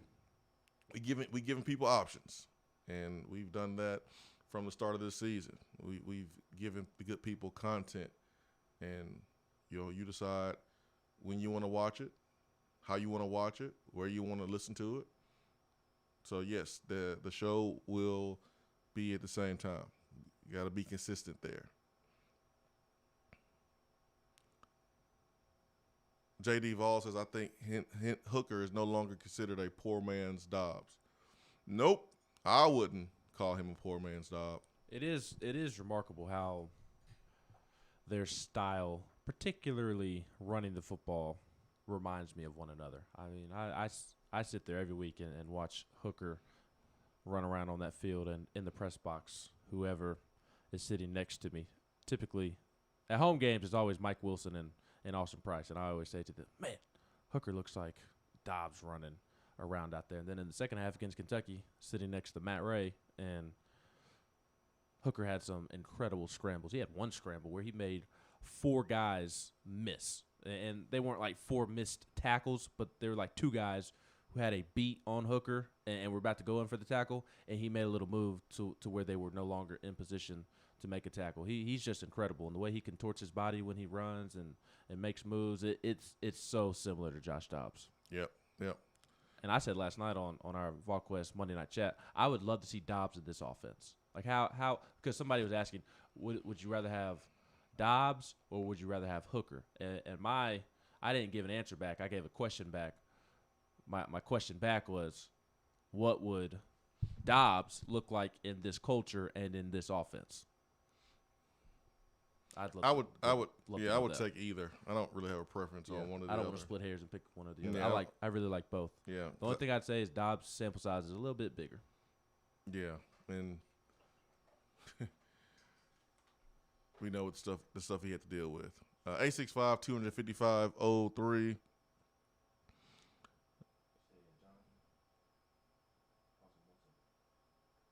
Tina R with the early message at 7 a.m. Here we go, Steelers. Nashville says, I thought the same about the turnover to ice a kicker, but someone told me Nagy had to use it because the Steelers could have run the clock down to 1 second and kicked it. Corton Vols says being our Steelers and Vols have nearly the same record. Chip Payne says at least you're not a Las Vegas Raiders fan. Ugh. Yeah, they can't quit running into bad headlines. Had to kick a corner. First round off the team Oh, because he was threatening to kill somebody. Oh, you should see their 2000 and I want to say was it 2019 draft class. Was it the same one that Ruggs was in? Yep. So that Ruggs and Arnett went in the first round. 2020 draft class. 2020 draft class. Yeah. Rough. This their second year, right? Yep. Or 20 was their second year. 20 draft class. Let's see. Volunteer Jack says they can win every game with that defense except for the Titans. Talking about the Steelers? Okay. I mean, Bears offense is last in the league. Last in the league. Rookie quarterback, offensive line is terrible. I think the Steelers defense is better than how they played last night, if you ask me. I've seen better Steelers defenses this year. But they have the personnel to be better. I think in game they saw something and took advantage of it. Chip Payne says every week is Georgia Hate Week. Big Orange 123 says Vols basketball tonight. That's right, versus UT Martin at 7 p. Who does not return a single player from last year's team. I mean, we know what this is going to be. I know, but that's absurd. I've never heard of that in my life. They have a team who is playing in its opener, and none of them were on the team last year. Not a single player. Now, UT Martin's coach passed away. Their basketball coach passed away. I want to say at the beginning of last season, because I remember that being a storyline. Because his son, the UT Martin basketball coach's son, was a big-time player elsewhere who entered the transfer portal. Or I think he may have played for Martin. Yeah, Anthony Stewart happened last November. Yep. Yeah, it was right as the season, like right before the season started, or right as the season was starting. Yeah, it was terrible. He was only 50 years old, died suddenly. It was terrible. It was terrible. 14 new players though. That's wild. Even in today's day and age of transfers and whatnot, 14 new players is absurd. Yeah. I can't wait to see the basketball team play. It was fun watching them, even in the exhibition. And now it's time to get it going as Tennessee basketball starts tonight and college basketball starts tonight. We got some as big a whole. games, man. Yeah, it's gonna be fun. All right, Kentucky plays. Oh, is it Duke that they play at like 9:30? They always play. Yeah, they always play those guys. It's a big game. Early. We get 2 Tennessee basketball games this week. We get them on Sunday against Desmond Oliver and ETSU. Yeah, here you go, in-state teams. Here's your little check. Here you go, Desmond. Get you started there in Johnson City. Here's your check. All right, let's get to the phones. We've got Josh in Virginia. Josh in Virginia, good morning. Good morning, guys. How y'all doing? Wonderful. How are you, sir? I'm doing great. Hey, I just want to make a plea to everybody trying to do this boycott. Do we really want Georgia to take this thing over and have a bunch of grown-ass men out there barking on when it's supposed to be our time? My plea is get there early, help them guys set up their stuff, be as nice as they can, and show them what Vol Nation's all about. We don't need a bunch of Georgia Red because it's going to be there anyway. We don't need that on the TV at 10 o'clock when they get there. So that's my plea. That's one way to look at it. That's a great way to look at it. And my other thing is, did anybody check on that Kentucky player yet? The Small put the move on. Is he having a hip replacement or ankle surgery or anything like that? That was probably the worst juke of the year. And like during Volcast, Wade was trying to downplay it because he's trying to take up for sorry ass DBs. I don't like DBs, so he's trying to take up for him. Oh, it wasn't that bad. No, it was bad because you got juked in the open field like that. It was no one else around. What you're supposed to do is just grab something. You're not supposed to run that fast at the ball carrier and allow the ball carrier to do that to you. Like that was criminal. He made him fall. Like it's one thing to get juked out of your shoes and you don't fall, but he fell. That's what makes it worse. He fell in the open field. That was one of the worst jukes all season long. And Jabari Small did that earlier. I want to say I think it was a game we lost. It was Ole Miss. He did it to Ole Miss. Oh man. He's a good little running back. I don't understand why so many people want to act like Who acting like what? There are a lot of people who don't think Jabari Small should be playing very much because of their fascination with Tyon. Everybody's so fascinated with Tyon, and rightfully so. I do think Tyon is Tennessee's best back, but people were just dumbfounded that Jabari Small was playing. Well, that move was an EA Sports NCAA video game move right there. L1. Yeah, if you don't think Jabari Small should be playing, then you need to. Yes, they don't. No. They don't think he's sit very down good. somewhere. You need to sit down somewhere. That's a nice way. No, he did a great job. But last thing before I get off here, not going to be able to make it this weekend, but we're making it to South Alabama. It's going to be just me and my son. I actually spent a little bit extra and got terrace tickets. I've never been up there before, so I'm looking forward to that. I love it, man. You guys, I know y'all got a lot going on, but y'all going to be around to so I can introduce him to y'all. Absolutely. Let's make it happen. Hey, man, you came one Saturday, and we made it happen, didn't we? That's right. You and I met in the parking lot at Alumni Hall. We'll make it happen. That's right. That's right. I don't want to speak for Swain, but I'd say the best time to do so would be right before Swain's pregame show there on the Vol Network. Yeah, that's the best time. Big Orange Countdown, which starts an hour and a half before the game, which in this case 2:00. No, I was hoping it was going to be an earlier game. South Alabama, I'm sorry. Yeah, you call them South Alabama, right? Yeah. Yeah, South Alabama. So 5:00. Yeah, because the game starts, what, 7:30. 7:30? Say an hour and a half, 6. 2.5. 6, sorry.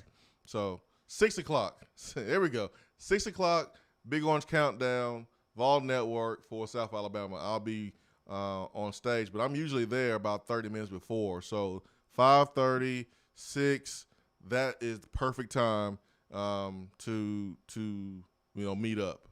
Now, if you can't make we'll it, make then it happen. we'll make it. We can make some other things work, but that's the perfect time for me for sure. 5:36 right there, Gate 21, Vol Network stage.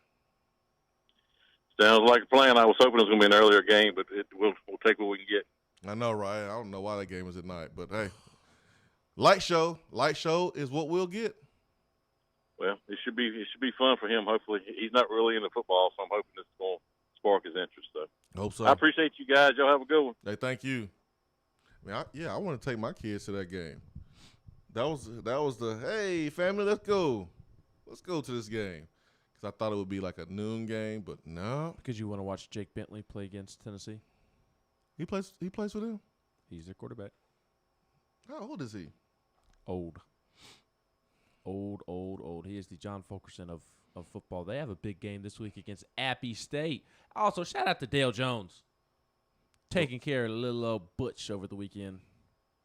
I see what you did there. Yeah, Dale Jones. All right, I got one Butch comment. I'm going to move on. Snap and clear? No. I saw the clip of him talking about year zero. Oh, he did it again? Lord. No, Derek Dooley did that. Butch said year zero out loud. At Arkansas State. At press conference this week, he said that this year was year zero out loud. Out loud. I'm so glad he is no longer the head football coach. So those players on that football team, imagine how they feel. This year don't even count because it's year zero. How did it make you feel, Kevon Bennett, playing your final season of college football there? And Butch said, your final season doesn't matter. You know who I feel bad for here? Nick Saban. Like, all the work I put into you, you're not using anything that we talked about. You didn't learn a damn thing down here. Damn thing he didn't learn. Year zero? Publicly? Oh, my gosh. All right, back to the phones.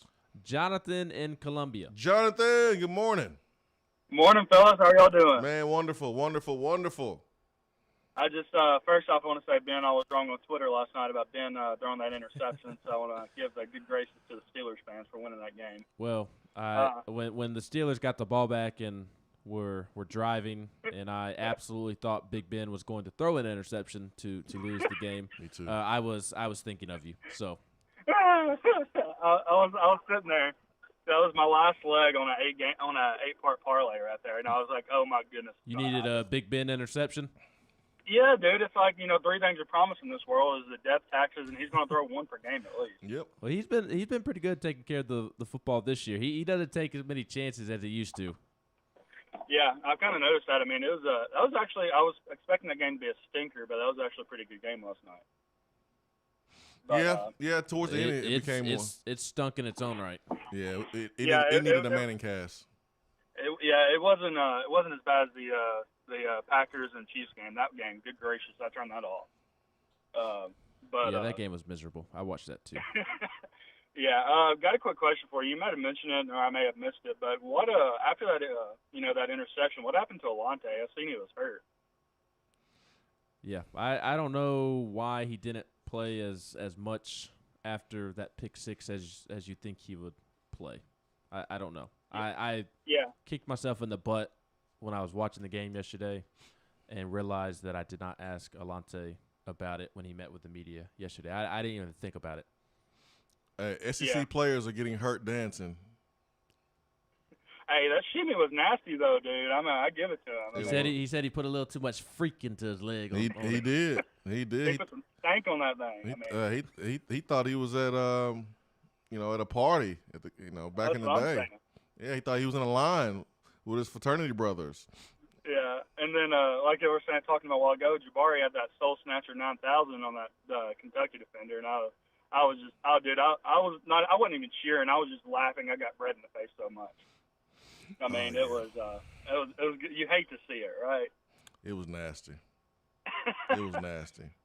Poor guy. But yeah, man, I was just kind of gonna call in and tell you, Ben, that I was wrong on that one, but we saw it was coming. It was coming, definitely for sure. Well, I was waiting for the missed field goal. In all honesty, can make two 50-yarders in a stadium that is awful to kick in because of the wind off the river. Oh, absolutely. But can't make an extra point. So I was fully expecting the kicker who's coming off of concussion protocol to miss the game winner. Dude, kicking is the most mental position that I've ever seen in my life. Yep. 100%. But you fellas have a great day. I'll be listening to you. Hey, thank you. Thanks for the phone call. 865-255-03. Hey, Ben, it's Turkey Man. All right, Turkey. Let's get Turkey Man in here. Hey, okay. I thought it'd been coming to see who's on the line. Hey, guys, I got a follow-up question from one I asked yesterday, and also I'll have a comment afterwards. But yesterday I asked a question about shotgun and quarterback, and I didn't get to follow up with my other question I was going to ask you about that. We see negative recruiting techniques toward quarterbacks in an offense similar to what we run because they're never under center. They're not a full, they're not a full quarterback and doing all. And I would like to see some under center plays. We've seen one. Down on the goal line, we did see one. But that stretch play that Peyton used to use so much to set up the long ball, I think would be a good one to enter. Why? Enter in. Why you want to see it, Turkey Man? Well, I'll tell you why. I'll tell you because, number one, I feel like that stretch play would put that back with the speed that our quarterback has that Peyton didn't have to be able to run it on the outside and freeze the defense for the long ball in another direction to get the ball up down the middle field. That's why. Well, I mean, and it shows the quarterback has an opportunity to fit your system, not just this system. And that's something that I felt like because I've heard it over the years of those teams that had quarterbacks. That was the downplay of them as quarterback are going there. And I like to take some of that negative because quarterback's quarterback. If you can throw the ball, if you can run the offense, you're a quarterback and run it well. Well, Turkey Man, offenses have changed. Everyone runs shotgun. I mean, everyone, NFL, pros. I mean, we see it in high school. Go watch any high school game, and you see shotgun. It's actually easier. It's easier for the quarterback in the center, and it's great for play action. It's even better than being on the center for play action because the linebackers and the defense have a clear view of the ball going into the belly of the running back. It's clear. And you really get them sucked up, and you can pull it out for the pass. This is the birth of the RPO. So the RPOs are actually better in shotgun than doing it under center. I do understand how people feel when it's 4th down and 1, or on the goal line, but guys, it's working. Tennessee broke records offensively in 2016 in shotgun. Tennessee is putting up crazy numbers offensively from shotgun because it's working. Which is why I asked Turkey Man why. Like, why does he want to see it? Just because he wants to see it, or because he thinks what we're doing is not working and going on the center would work more or better. I just don't think it will. There's multiple ways to skin a cat, and you're skinning it just fine from shotgun. Ask Kentucky. They don't have any hair right now. You can skin the cat from shotgun, but it's all about execution up front. It doesn't matter if you're in shotgun or if you are under center. You still got to go block somebody. Still got to go push some furniture in the trenches. And the NFL has been evaluating quarterbacks for the last decade from shotgun. RG3 played in a system where we've seen multiple quarterbacks go out and be successful. But if you are a scout, if you are personnel, you got to have your own way of evaluating. You got to go see if he can handle concepts and retain information. Does he have leadership abilities? Can he make all the throws? So you can figure it out if you're an NFL team. You can figure it out. When it's time for Hooker, he'll have to answer those questions. But for now, he's okay. He's okay playing in this offense, just like we've seen other quarterbacks play in spread shotgun offenses and go to the NFL and go have success. 865-255-03. Be right back.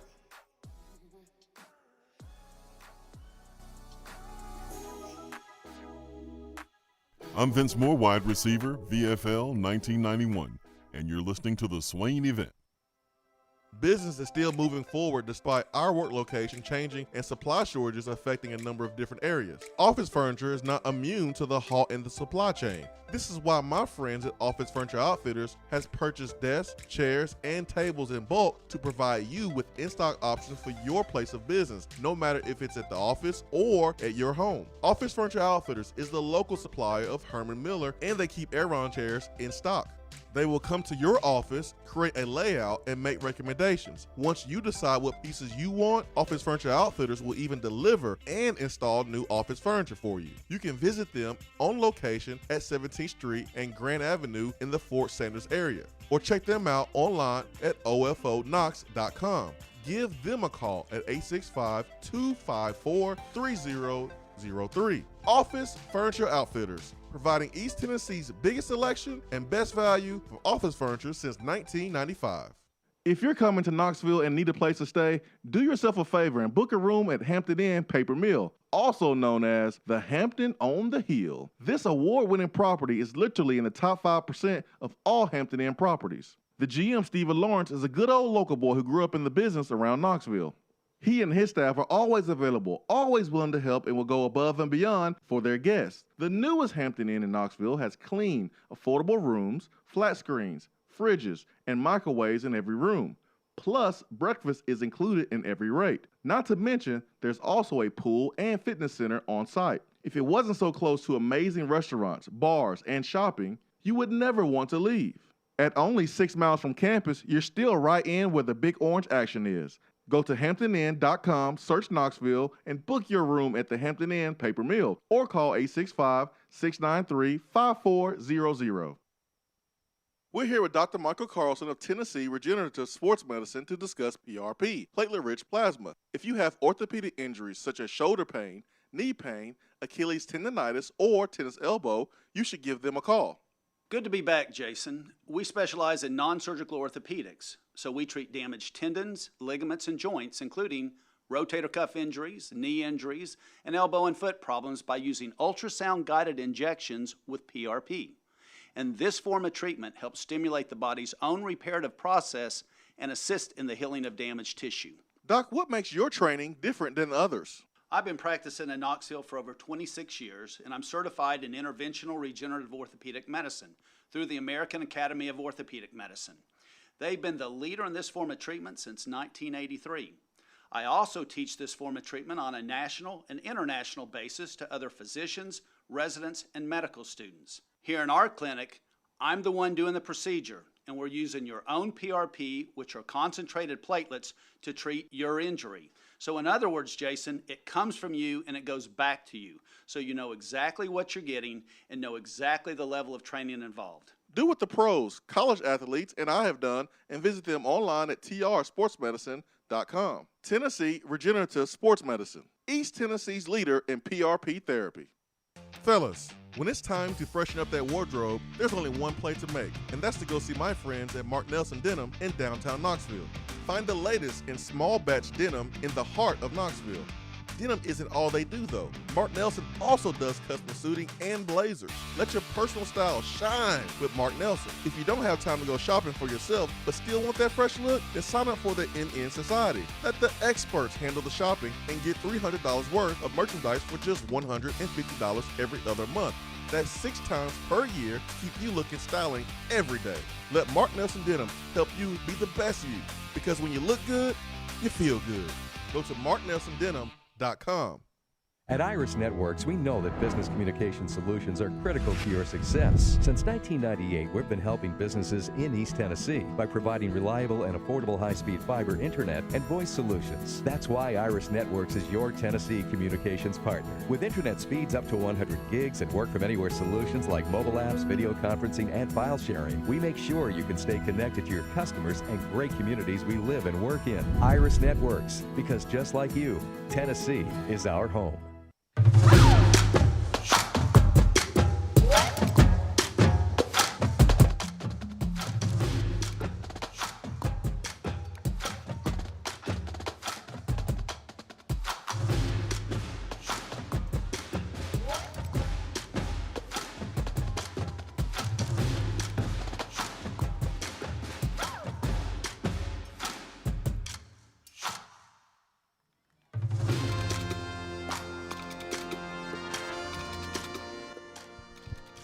Swain Event, SwainEvent.com, fueled by Dan Barbecue. It is time for Around the SEC.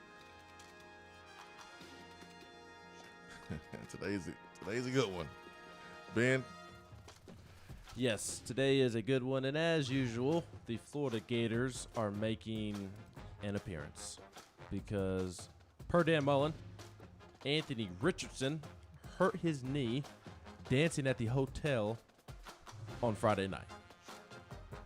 He was cleared to practice on Thursday for the concussion and then hurt his knee dancing Friday and had to do treatment all morning Saturday. That is absurd and the most ridiculous thing I have heard. It feels like Butch Jones over there in Gainesville. Just one absurd story after the next because everything is spiraling out of control.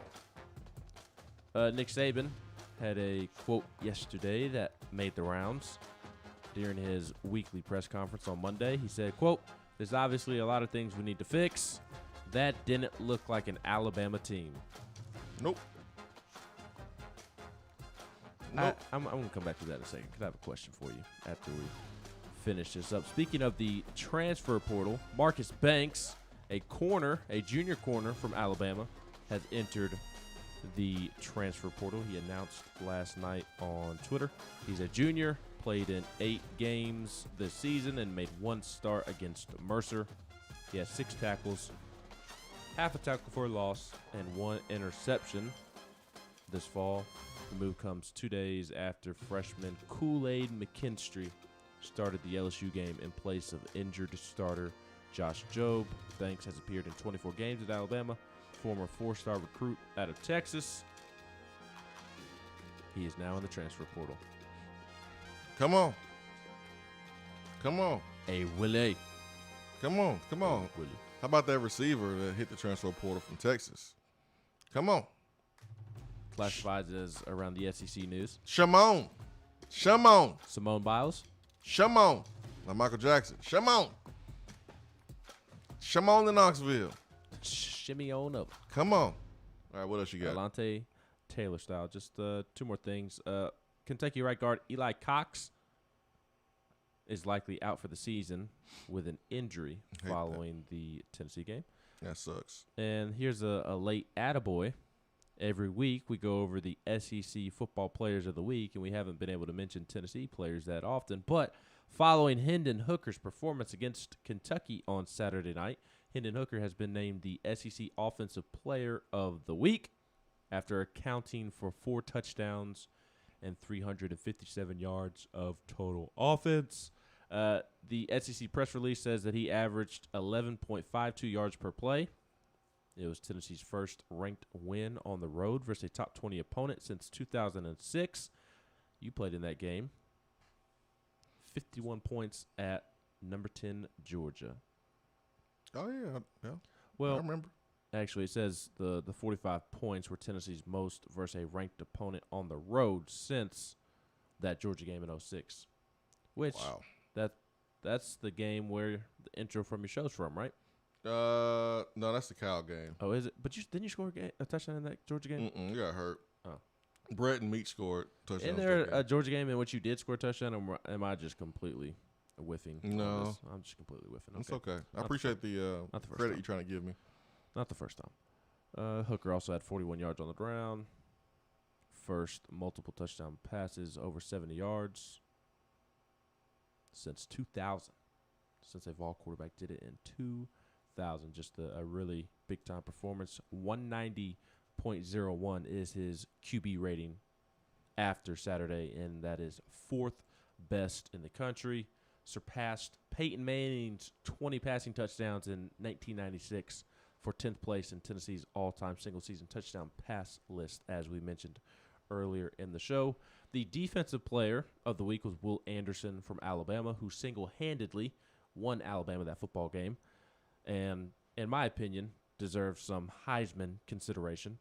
He led Alabama with a career-high 12 tackles, had 4 tackles for a loss, and he now has 21 tackles for a loss on the season. 21 tackles for a loss with 3 regular season games remaining, the SEC championship game remaining, and possibly 2 playoff games.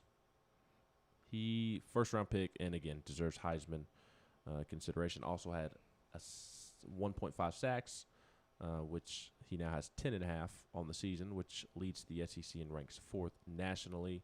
Seth Small, the kicker at A&M. Parker White, the kicker at South Carolina. Those were your special teams players of the week. Tyree Johnson, a defensive lineman from A&M, was the defensive lineman of the week. Cam Little, the kicker at Arkansas, was the freshman of the week. And then Cade Mays was the offensive lineman of the week. Helped pave the way for 462 yards of total offense. The win over a ranked opponent on the road saw Mays play every offensive snap at right tackle, as he did not allow a pressure, a sack, or commit a penalty. So shout out to Cade Mays. According to this SEC press release, for the season, Mays has now played 418 snaps and not allowed a sack. Cade Mays having a great What you doing, season. Ben? What you doing, Ben? What you mean? What you doing? What do you mean, what am I doing? Sounds like you over there jinxing Cade Mays. Did Jerome Carvin give up a sack against Alabama? that week after?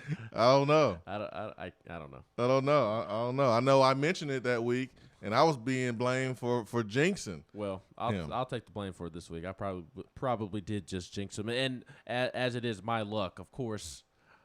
The week that I do jinx him is the week that they play the best team in the country with the best defensive front in the country. And his old team. Well, maybe that motivates him to not give up a sack. Yeah, maybe. The question I wanted to ask you real quick, Swain, going back to that quote that Nick Saban had about Alabama, saying that he had a lot of things to fix. And oh, by the way, Keyshawn Bryant, basketball player at South Carolina, suspended for the first 5 games of the season for violating the athletic department policy.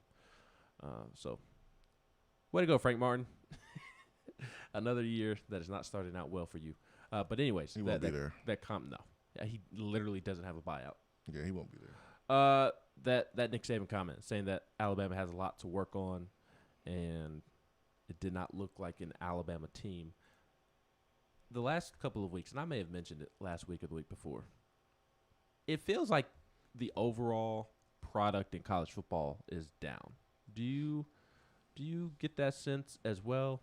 Maybe it's just a me thing, but like I watched Alabama, and I mean I even watched Georgia. I do think Georgia's the best team in the country. I think Alabama's the second best team in the country, but they don't look like a typical best team in the country, second best team in the country. I watched some of these other teams that are ranked highly, Michigan State and Iowa earlier in the year, and Oregon and Cincinnati. And it's just like I don't know. I feel like the best teams in college football aren't as good as the best teams in college football in years past, if that makes sense. I think there's more parity, and I think it's always college football's always had their top heavy teams.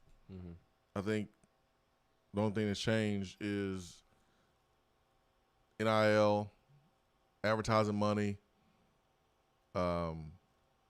coaching salary, and the teams who are at the top. Now, Alabama is clearly, Georgia, is clearly the best team in the country. But I remember, 20 years ago when we were doing the same thing with Miami and Nebraska. And Miami was clearly the best team in the country, and no one was going to come close. And then, boom, Ohio State beat them. And then you fast forward, Alabama was clearly the best team in the country, and had the dynasty. And then, boom, Clemson came up and beat them, and kind of started their own little dynasty. Like, I think it happens in cycles, and I just think this year it's just really top heavy, and there's one team that's just superior to everybody else. There's tier 1, that's Georgia, and then there's tier 2, and that's Alabama, Ohio State, and I guess you can throw in Oklahoma in there and Oregon. You jumble those all up, and we'll see which one of those teams will have a chance to swing at Georgia and beat them, whether it's in the national championship game, semifinals, SEC championship. But those teams will have their opportunity to swing. Alabama certainly will have an opportunity first week in December, and then if they win, they may have a second opportunity. So I don't think it's much different. I just think that it's just different teams. That's just how I look at it right now. Yeah, certainly interesting thought that I do agree with. I watch these college games on Saturday, and it just doesn't feel the same. I don't know. Maybe it's just I think it's the parity that gets you. Like, it's just one dominant Georgia team, and everybody's kind of beating everybody. Yeah. So maybe the product is better. Maybe there's more teams that are better, and then you just have the one team that's superior. But even that Georgia team, I mean, isn't like, I don't know. I think of other top teams over the last decade or so, and I think that they would beat that Georgia team. I just don't think Georgia's super dynamic on offense, and I mean maybe Alabama can pull it off, but that there's just like nobody that can really test the lack of being super dynamic by Georgia on offense. But think about it, man. Like 2019 like LSU, Stetson Bennett is their quarterback. 2019 LSU that were super dynamic. But think about the other national champions in the last decade, 2 decades. You don't really have to be super dynamic on offense. You just got to be the best team, the best complete team. And that's all that matters. Like when Ohio State won it, they wasn't super dynamic. They just got good at the right time, and that running game was flowing and going with Ezekiel Elliott. When Auburn won it, in 2010, they had Cam Newton was just special. Florida State in 2013, was that offense dynamic? They just was really good and solid. Mm-hmm. I just don't think you have to be dynamic on offense to go win a championship or to be one of the best 4 teams. You want to be balanced. You want to be able to do what you need to do when you have to do it.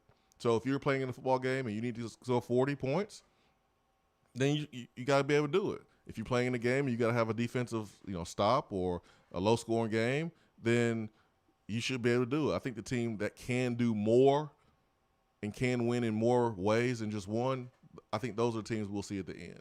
Yeah, I don't know. Watching this year, I kind of feel like the product is down from a team standpoint. Like college football is still entertaining, not trying to say that at all. Just in terms of teams being good, it just feels like the product in that regard is down. And maybe it's some after effects or a hangover from COVID, so to speak. Maybe it's the new reality of college football because of NIL deals and transfer portal and so much attrition year in and year out. And aside from that, I mean, it's hard to get 18 to 22-year-olds to be consistent week to week as it is.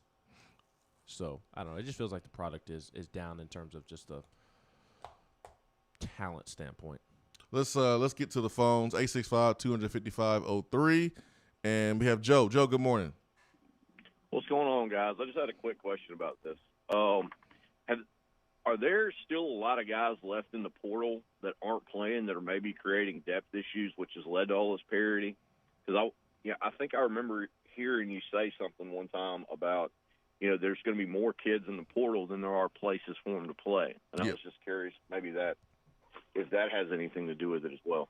Well, I think the parity has been brewing even before the transfer portal existed and the transfer rule was changed, and it is what it is today. But yes, there's going to be a lot of guys that think they're going to go and transfer to a top school, but they're not. I mean, they're going to be limited on where they can go, and I think our guys leaving is a good example. I mean, not everybody went to Alabama or Oklahoma. There's a lot of guys that had to go somewhere else. There's a lot of guys that had to come back. There's some other guys that had to, go to a place where they probably thought they were better than initially, but had to lower their standards. So, yeah, there are more people in the transfer than spots. And so someone's going to have to go down a level and play if they want to really play. Appreciate it. Thank you, Joe. You know what? Point that I want to make, Ben, I know you talked about college football being down the product, but how about why is Caleb Williams, the quarterback of Oklahoma, in the Heisman watch, but not Hendon Hooker? That's what I want to talk about. That's what I want to bring up, Ben. You want to bring up your point about college football, which I thought is a good point, but why is Caleb Williams, who played in 7 games, 71%, passer, 1,189 yards, 14 touchdowns, one interception. Why is he in the Heisman talk, but a guy that's 21 touchdowns, 2 interceptions, 1,900 yards, right there at the top of the country in efficiency? Why is he not mentioned? Because why? One team is 9-0 and the other is 5-4. Exactly. The Heisman Trophy annoys me so much because I hate that it's become like this. What is the award? Is it the best player? Or is it the quarterback of the team that's winning? Like, what is it? Because no one has meant more to their team than Hendon Hooker, Matt Corral, Kenneth Walker Jr., Kenneth Walker III. Like, no one has meant more to their team. And they're playing at a high level. Yep. But to seeing Bryce Young up there at the top right now, I'm like, duh, he's going to be good. He's not even breaking any records. He's not even doing anything special to me. It's not. Yeah, I mean, I agree with you, but it's not even that for me. It's the fact he's not even the best player on his team. He's not even the most impactful player on the team. Will Anderson is. Will Anderson is the best player, and I think Alabama would be more in trouble without Will Anderson than they would be with without Bryce Young. I hate that he's an Alabama player, and I'm going to go out and stand on this limb, but whatever. I'll suck it up and I'll deal with it. I'll take one for all the defensive players out there. Jay Wade will be proud of me. Like, Will Anderson deserves to garner serious Heisman consideration. To me, he's had more of a Heisman season than Bryce Young or Matt Corral. He's been spectacular. He's been the best player in college football this year. He and Kenneth Walker Jr. at Michigan State. Those two have been the best, most impactful players in college football this year, and that's what the Heisman Trophy should be. It shouldn't be the best quarterback or which quarterback put up the most numbers and broke the most records. It should be the most impactful, the best player in college football. And this year it's been Will Anderson at Alabama and Kenneth Walker Jr. at Michigan State. Yeah. I mean, if you want to put Caleb Williams on there, former backup quarterback at Oklahoma, that's cool. But if you're going to put him on there, you need to put Hendon Hooker on there. You need to put Hendon Hooker in there too. That's all I'm saying. I do know one thing in terms of awards. I wonder with Auburn coming back down to earth against A&M, Tennessee beating Kentucky, everybody wanted to give Brian Harsin the SEC Coach of the Year award going into last Saturday. Does that shift more towards Josh Heupel? And Heupel's always been in the conversation. Not trying to say that Heupel's been disrespected in that conversation. He hasn't been. He's one of the first coaches mentioned, but Heupel's number 2 behind Kirby Smart. Dude, he is. Yes, dominating everybody. His defense is like legendary right now. Like him or hate him. But the award is given based off of who exceeds expectations. And right now, Kirby Smart is meeting expectations. Like, everybody expected Georgia to be this good. Folks expect Tennessee to win 3 or 4 games. I think it is. Is it the award given to the coach who exceeds expectations or does the best coaching job? Well, a lot of people correlated it as the same. That somebody who exceeds expectations is doing the best coaching job. Well, I mean, you can still do a dang good coaching job and meet the expectations that were given out before the season. Yeah, I mean, there's something truly to be said about meeting expectation in today's day and age of expectations. Yeah, which are sometimes and more times now than ever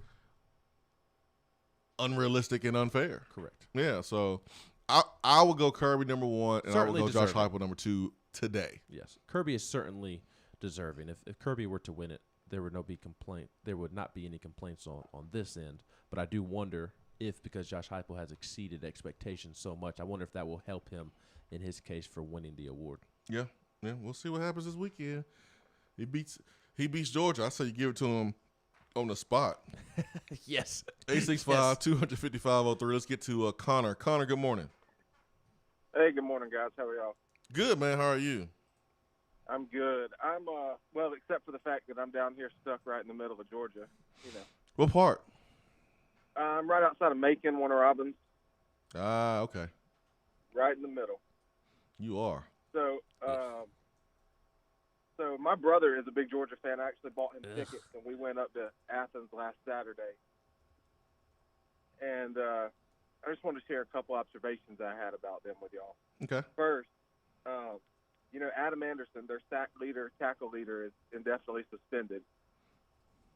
And that defense is nasty, but they got beat around the edge a lot where he was missing. Now, you're not going to get anything up the middle, but around the edge, man, they are filthy. I mean, they're slow. Up the middle, they're good. Up outside, man, they just – I think they're really missing him. Second thing, I don't know what they have going on with their quarterback situation, but Stetson Bennett and JT Daniels are not the same people. I mean, I'm watching, like pregame, I'm watching them throw post routes, warm up, and I know it's routes on air and all that, but man, Daniels like flicks his wrist and the ball goes 40 yards, and Stetson's putting everything he has into it. I don't know. I'm kind of glad that that Bennett's starting because he is the inferior passer, in my opinion. Yeah, he's more mobile too, but he's more mobile. He though. is mobile. Mm-hmm. I agree with you. The third thing, this kind of goes back to something you were talking about a few weeks ago. Man, that stadium is not loud at all. And I know they're playing Missouri, but, like, they blocked a punt, and it was like them blocking a punt and getting a safety off of it was maybe like Tennessee stopping a run at the line in England. Like, when you compare like, how loud the crowd is. It's nuts. Now, I could have gone to sleep. Like, in the fourth quarter when it was a blowout, I was sitting there dozing off in the fans. It was so quiet. I was like, man. And so I thought about you talking about you fell asleep on your visit there. Yeah, but, it was not fun. You know, I think we can put up some points on them. It's going to be interesting. I think we're going to have to. I love the wide splits we run with receivers. I think we can get in space and do some stuff. And their secondary's not great. Their front seven's really good. Their secondary's solid, but I think we're going to have to throw the ball around. If you are Javonte Payton, if you are Velus Jones and Cedric Tillman, you are looking at the secondary and saying we got some opportunities, and they're good. Don't get me wrong, they're good, but their corners, they are not the strongest part of their football team. They have been beaten on the outside, and for Tennessee to win, they're going to be beat a lot on Saturday. And I like our receivers against their corners, I really do. But now, will the O-line give Hooker time? Exactly. How much time are you getting? How much time are you getting to throw the football?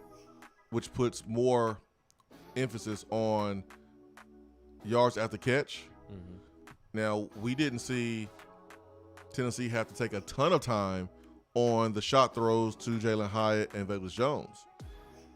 That wasn't a long developing play at all. Especially the Velus one, because for some reason Kentucky called something that allowed a linebacker to be matched up on Velus in the slot. Yeah, so I look forward to seeing the matchup advantages that Josh Heupel creates to put his speedy guys, his playmakers, on linebackers, on safeties, and getting the ball to them quick, not allowing the defensive front to be a problem. Like that's the strategy.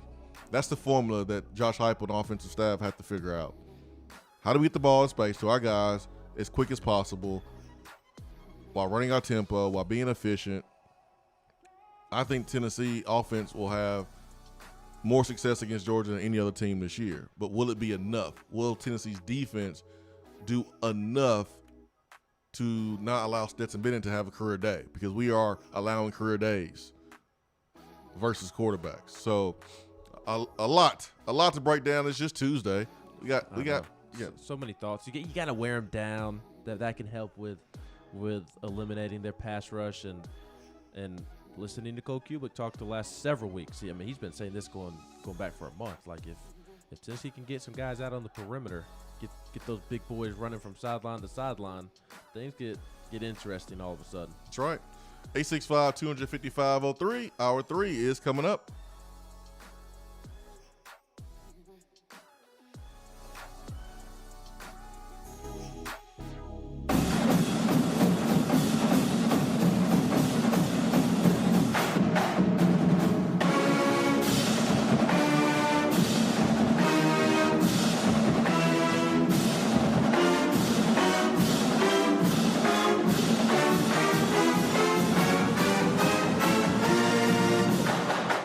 Hour 3 of the Swain Event is brought to you by the Low T Center and lowtcenter.com. Do you know your numbers? Feel like you again. Let us help.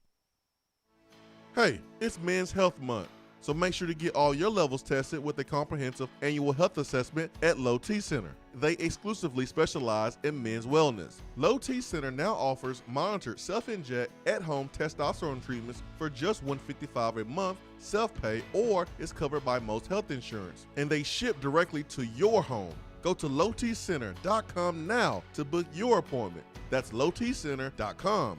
Low T Center, reinventing men's healthcare. At Iris Networks, we know that business communication solutions are critical to your success. Since 1998, we've been helping businesses in East Tennessee by providing reliable and affordable high-speed fiber internet and voice solutions. That's why Iris Networks is your Tennessee communications partner. With internet speeds up to 100 gigs and work-from-anywhere solutions like mobile apps, video conferencing, and file sharing, we make sure you can stay connected to your customers and great communities we live and work in. Iris Networks, because just like you, Tennessee is our home. Out-of-town law firms have been swarming into East Tennessee lately. Firms from Memphis, Chattanooga, and Birmingham have stormed into the area. Wouldn't you rather do business with a local law firm? You know, a true neighbor. Marcos Garza and the pros at the Garza Law Firm are just that. They are our neighbors and friends that support local causes year-round. The Garza Law Firm works to serve you professionally on criminal matters, injuries and accident matters, and Social Security and disability filings. The Garza Law Firm is here for you at garzalaw.com. The Garza Law Firm. Let us help. Hour 3 of the Swain Event is brought to you by the Low T Center and lowtcenter.com. Do you know your numbers? Feel like you again. Let us help.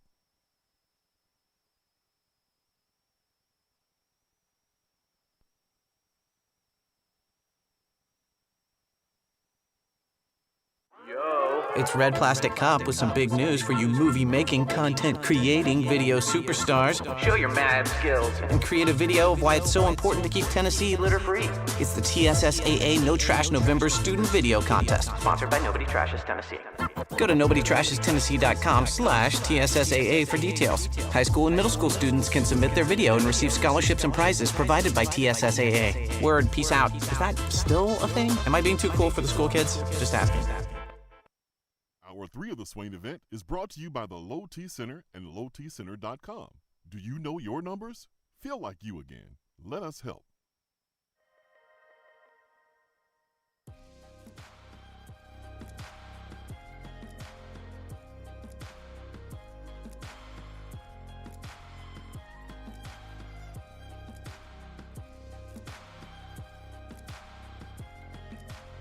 Eight 255-03. It is time for Hour 3 here on the program. Ben McKee, Jason Swain, live from the Low T Center studio. Hope you are having a wonderful Tuesday. It's Red Plastic Cop with some big news for you movie-making, content-creating video superstars. Show your mad skills and create a video of why it's so important to keep UT license plate is available at Tennessee County Clerk locations across the state of Tennessee. Support student scholarships for UT students. alumni.utk.edu/license plate. As for the KA plate, that stands for Knoxville Alumni, that is the official UT license plate. $15 of your $35 plate fee will go to support the student scholarship. So let's get to Corey Taval on the Iris Networks hotline. 90 days, no payment for business internet.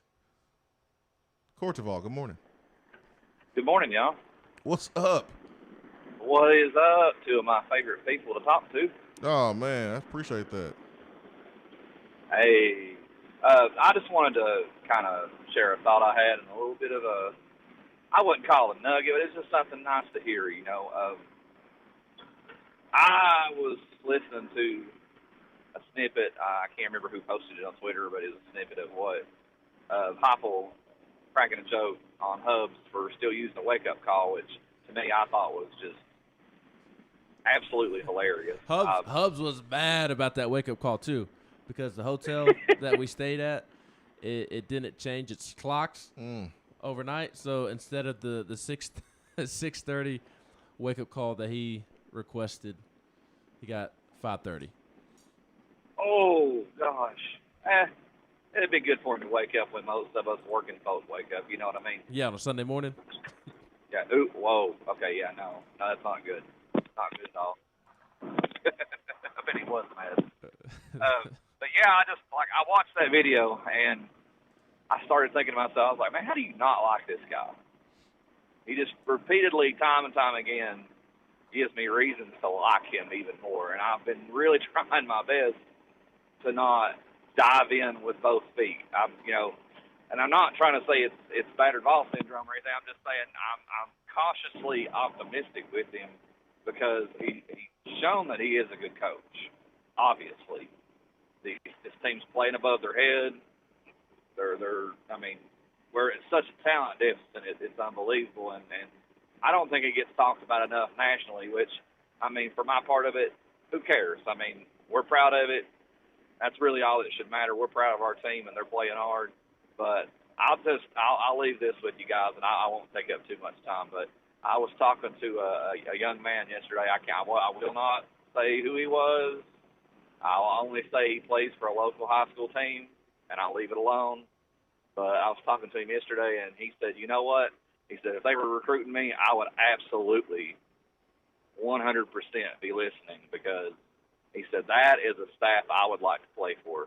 Those are genuine dudes, and he said you can just see it in the way that they react with one another and interact with themselves and their players and their team, and on and on and on. And I thought, if that is resonating with a kid that's maybe not even a sophomore in high school, this bunch will get it done in one shape, form, or fashion. But I'll leave that with you guys. Appreciate the call, appreciate the time, and appreciate the show, guys. Hey, thank you. Yeah, my first time meeting Josh Heupel, I came back and told y'all, I was like, yeah, it was different. It was different meeting this coach. It was different. And I said he seemed very, very genuine, and that's what I'm hearing about him. And it's from the moment that I met him up into today, I haven't heard anybody have a difference of opinion or different experience. And how many times have you heard on this show during coaching searches that all Tennessee needs is a good coach and a good person? Because we are going to respond in the best way. Our fan base will embrace a good coach who's a good person. The recruiting will take care of itself if you have a good coach who's a good person. Like, this is a place where those two things, you're good to go. Not every place can say that. Like, you can be a good coach and good person in Miami, but I don't know how much it's going to matter, because the fan base is not like Tennessee's fan base. You can be a good coach and good person at USC, but who really cares about USC football right now on the West Coast? There's so many distractions. Tennessee is the show inside of the state.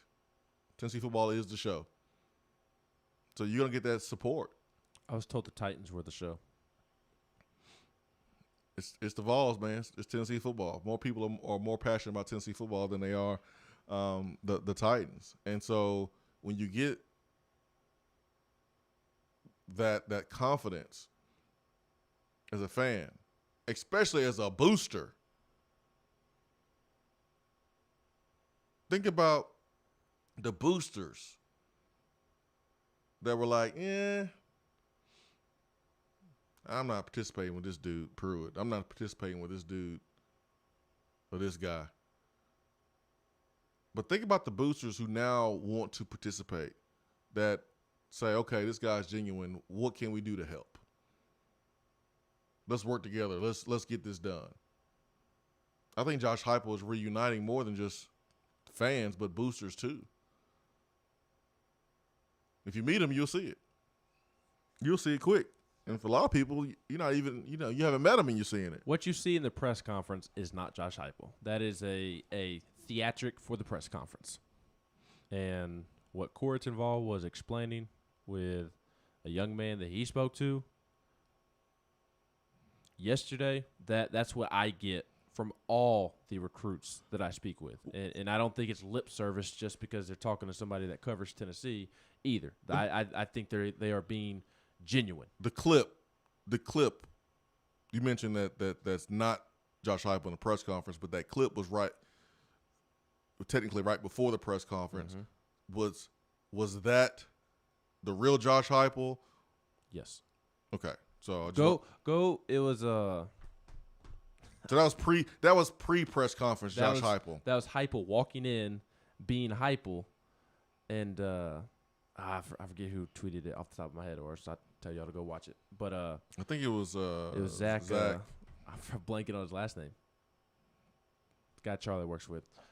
My bad, Zach. I'm blanking on your last name. Reagan? Though I know. Yes, Zach Reagan. Thank you. He tweeted out the video of Heupel messing with Hubs. Go watch that clip that Zach tweeted out, and then go watch the press conference, because I was sitting there laughing to myself when the press conference started, because it's like a flip switch.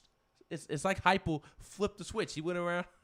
He went from being this joking guy to just being straight to the point, and he does that on purpose because he does not want to give anything to anybody, to other teams, to Georgia. He just is not going to give anything in his press conference, and you see that. Go watch the video of him messing with Hubs before the press conference, and then watch the very start of his press conference when he makes an opening statement. He flips switch. He's nice, not trying to say like he's mean or anything during his press conference. He just doesn't give much. He doesn't peel back the curtain very much like a Mike Leach. And I know Mike Leach is the extreme, but he doesn't really give much context. It's very straight and to the point. I've gotten to a point now where I can pretty much tell you what his answers are going to be, and I know his favorite phrases and favorite cliches and what he likes to talk about and what he doesn't like to talk about. I can tell you what he's going to say when Tennessee when he's asked what Tennessee needs to do to win. We need to do the ordinary at an extremely efficient clip. That's true. He loves to say that. So what you see in the press conference is not the true Josh Heupel, and the recruits love him. The players love him. Go watch Alante and him celebrate on the sideline together, and then go watch Alante talk about it in his press conference yesterday, in his immediate availability yesterday. These recruits recognize it. They enjoy being around Heupel, and I think they're being genuine as well. 865-255-03 is the telephone number to the Irish Networks hotline. Hour 3 is powered by Low T Center and lowtcenter.com, reinventing men's health care. Take a look at the text box. Vol in Dog Country says it was funny when Heupel was talking about the jump with Alante. Vol Preacher says, do you think Beasley is dealing with the injury? He seems to be playing at a higher level earlier this year. Well, I mean, he could be banged up. I mean, everyone's banged up at this point of the season. So you could look at that. Also, you look at that was a bad matchup for Beasley against Kentucky. I mean, you got some big country corn-fed boys going up against a undersized linebacker. I mean, that was just a bad matchup. Yep. I wouldn't try to read too much into this. He just had a bad day. Well, what I don't like is that it's been back-to-back games in which he has played really, really poorly.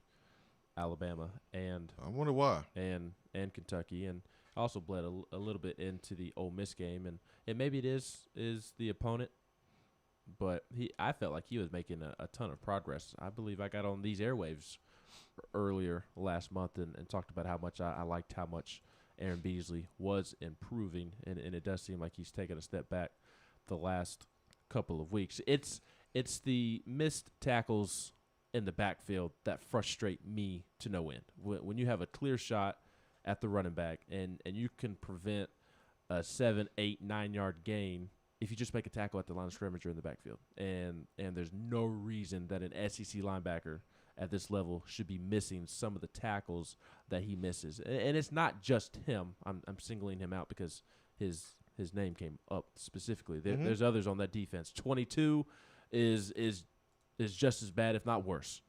Jeremy Banks missed some tackles as well against Kentucky. There were a lot of guys that missed a lot of tackles against Kentucky in which Tennessee had Chris Rodriguez, Cavassier spoke, Will Levis in the backfield at the line of scrimmage, and they don't bring them to the ground, and they scored out for 6, 7, 8 yards. Or, as Heupel pointed out yesterday, you have the guy wrapped up, but he's able to fall forward for 2, 3, 4 extra yards. Dude, that was what I was mentioning on Volcast. I was like, yo, they are falling forward way too much, and Will Levis is falling forward. He's running through arm tackles. He's getting 2 extra yards after contact.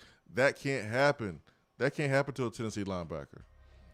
So, listen, I'm not saying that Aaron Beasley's play hasn't fell off. I understand who Aaron Beasley is, but I also understand that the competition has been better too. So, he is who we have.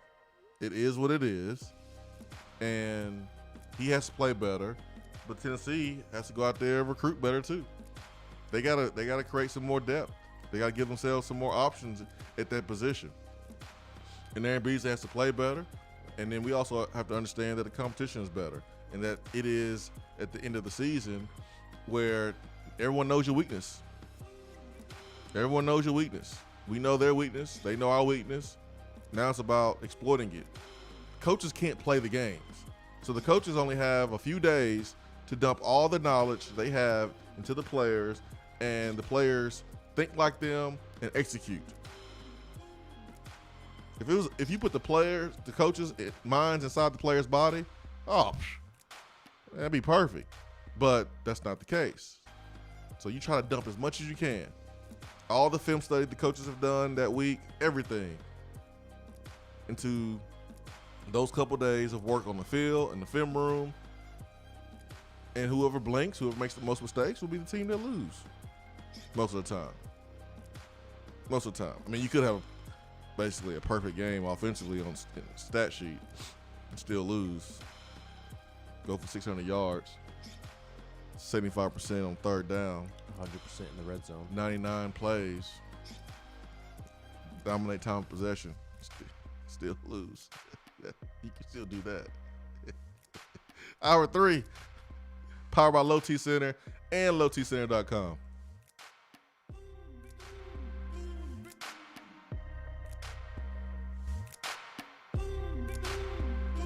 Hour 3 of the Swain Event is brought to you by the Low T Center and lowtcenter.com. Do you know your numbers? Feel like you again. Let us help. Is that as low as you can go? Okay, thank you. Hello, is that as low as you can go?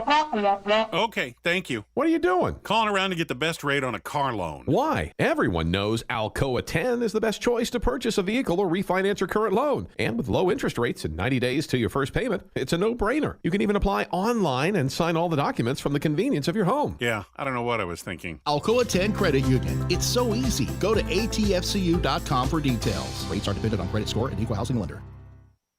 When you start your own business, you know that branding can make or break a new venture. That's why Swain Event relies on 42nd Street. 42nd Street is a strategy agency focused on finding creative, open-minded, results-driven solutions to brand design. After over a decade of operations in East Tennessee, the brand architects at 42nd Street have the experience and creative know-how to ensure the success of your business branding, logo, web presence, and more. To see a real-life example of their amazing work, you can check out our website at swainevent.com. Don't trust the branding of your business to just anyone. Check out my friends at 42nd Street online at 42st.com or give them a call at 865-382-7007. 42nd Street, brand, strategy, design. Top 100 barbecue restaurant Dead End Barbecue is a no-brainer when you are craving the smoky flavor of quality Q. Dead End makes it easy to enjoy their fantastic menu with online ordering from Chow Now for pickup. Or if you don't feel like leaving the house, then have Dead End Barbecue delivered right to your door by Loco Knoxville or Bite Squad. Cheer on your favorite team with the best barbecue around. Check them out online at deadendbbq.com. Dead End Barbecue. The search is over. Fellas, when it's time to freshen up that wardrobe, there's only one play to make, and that's to go see my friends at Mark Nelson Denim in downtown Knoxville. Find the latest in small batch denim in the heart of Knoxville. Denim isn't all they do, though. Mark Nelson also does custom suiting and blazers. Let your personal style shine with Mark Nelson. If you don't have time to go shopping for yourself, but still want that fresh look, then sign up for the NN Society. Let the experts handle the shopping and get $300 worth of merchandise for just $150 every other month. That's 6 times per year to keep you looking styling every day. Let Mark Nelson Denim help you be the best you, because when you look good, you feel good. Go to marknelsondenim.com.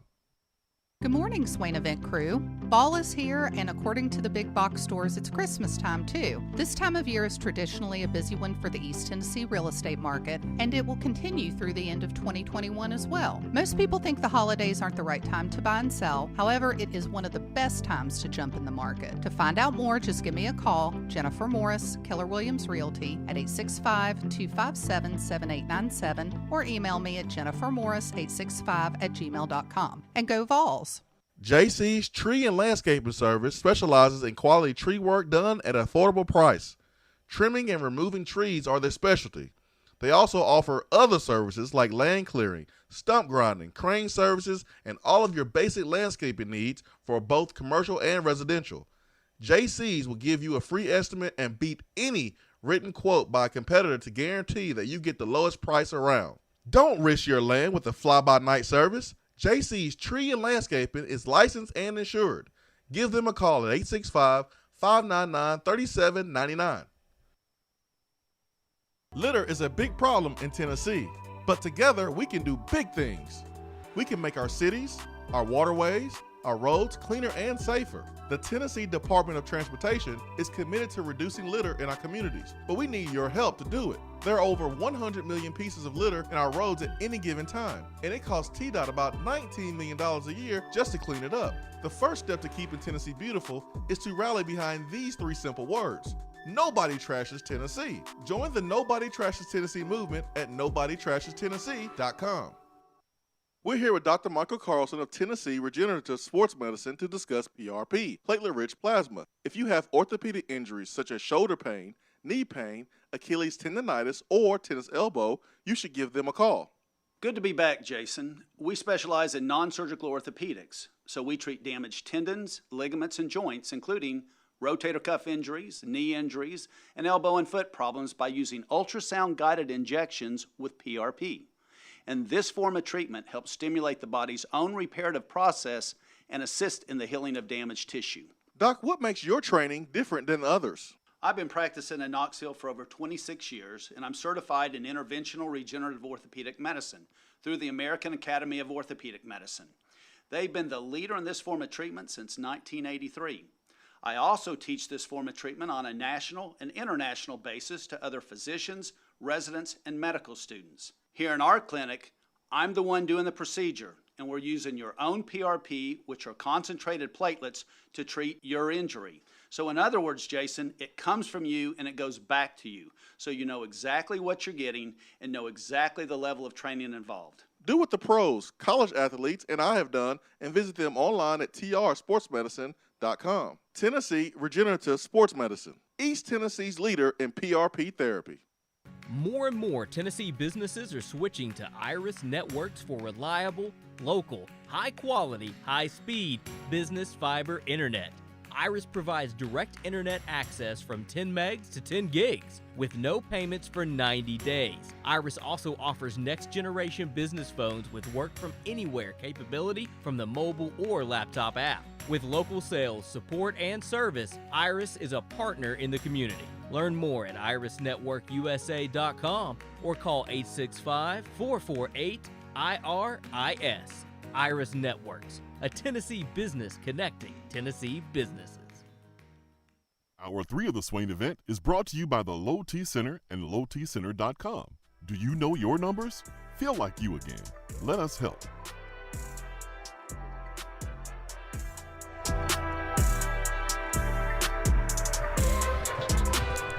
Swain Event, SwainEvent.com, fueled by Dead End Barbecue, top 100 barbecue restaurant in America. Joined now by Austin Price of VolQuest.com. His time is brought to you by Jennifer Morris of Keller Williams Realty.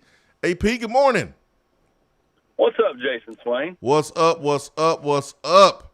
Lot of positive momentum right now for Tennessee football. You are the recruiting expert.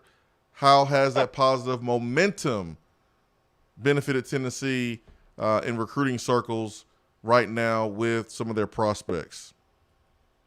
Well, I think they've continued to get warmer and warmer receptions when they make phone calls or, when they've been out on the road like they were a couple of weeks ago. People can see the difference in the program. People can see, kind of the way they're playing, how hard they're playing, what they're getting out of some of these kids, and the development. And so, it's making, players give Tennessee a harder look. Ones that were like, I don't think so, or like, well, maybe I will give them a look, and doesn't mean they're going to, have this, big swoon of commitments in the next, week or so. But I do think that, they have a chance and they are poised to close pretty strong over the next 6 weeks if things continue the way they are. Is the recruitment of Walter Nolan over? I don't know, man. I mean, I'd be lying if I told you yes or no. What does Tennessee want to do? Walter's people have continued to reiterate that they're going to be over for the Georgia game Saturday, but does Tennessee want to fool with the hoopla surrounding it? I'm not sure. At this point, he went to Texas A&M 3 times in the last 5 weeks for a reason.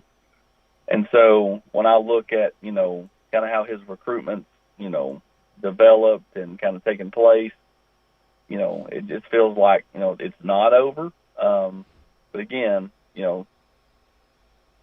I'm not sure that Tennessee, has a firm decision on whether they want to continue on or not, or just let him go to A&M. I know people don't understand that. They're like, wait, what? But when you have other factors going on around it and stuff, it makes, it makes things more, interesting, down the stretch. I would say that it's not over if you're asking me to put money on it. If I was betting your money, Ben, I would bet it's not over, and I'm not trying to lose your money. I would just say that I've seen recruiting happen too many times before where, it's just never quite over. But I think Saturday will tell the tale. If he's there, that means Tennessee wanted him there, and he wanted to be there.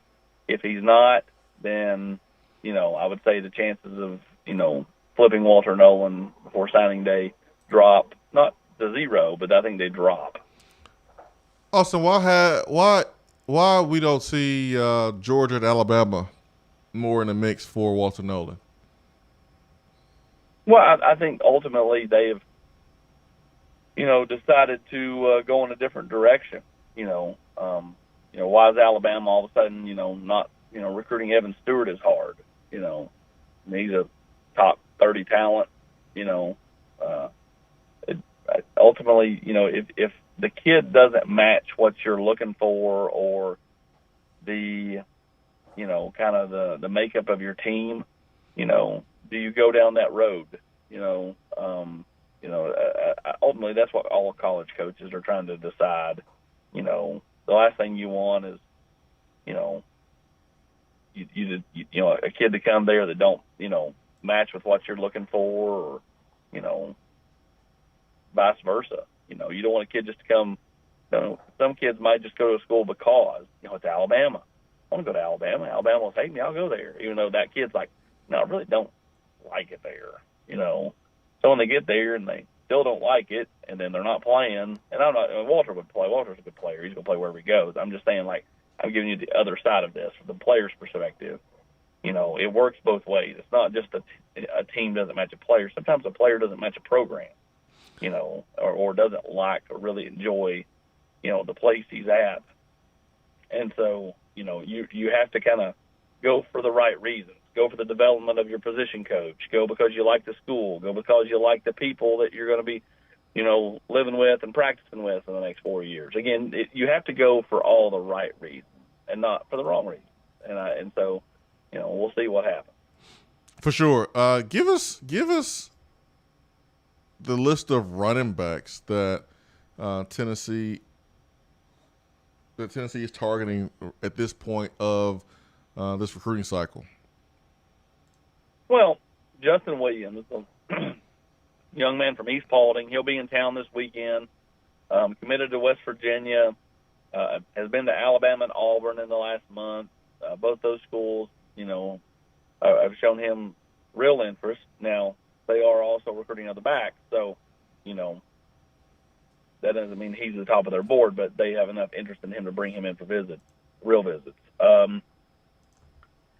And then after that, Tennessee's, Jerry Max, quietly, worked Dallin Hayden. I can see Tennessee giving Jordan James another look. I think he's poised to have another big run in the playoffs. But, that's kind of the three that I think Tennessee's kind of at least looking at as they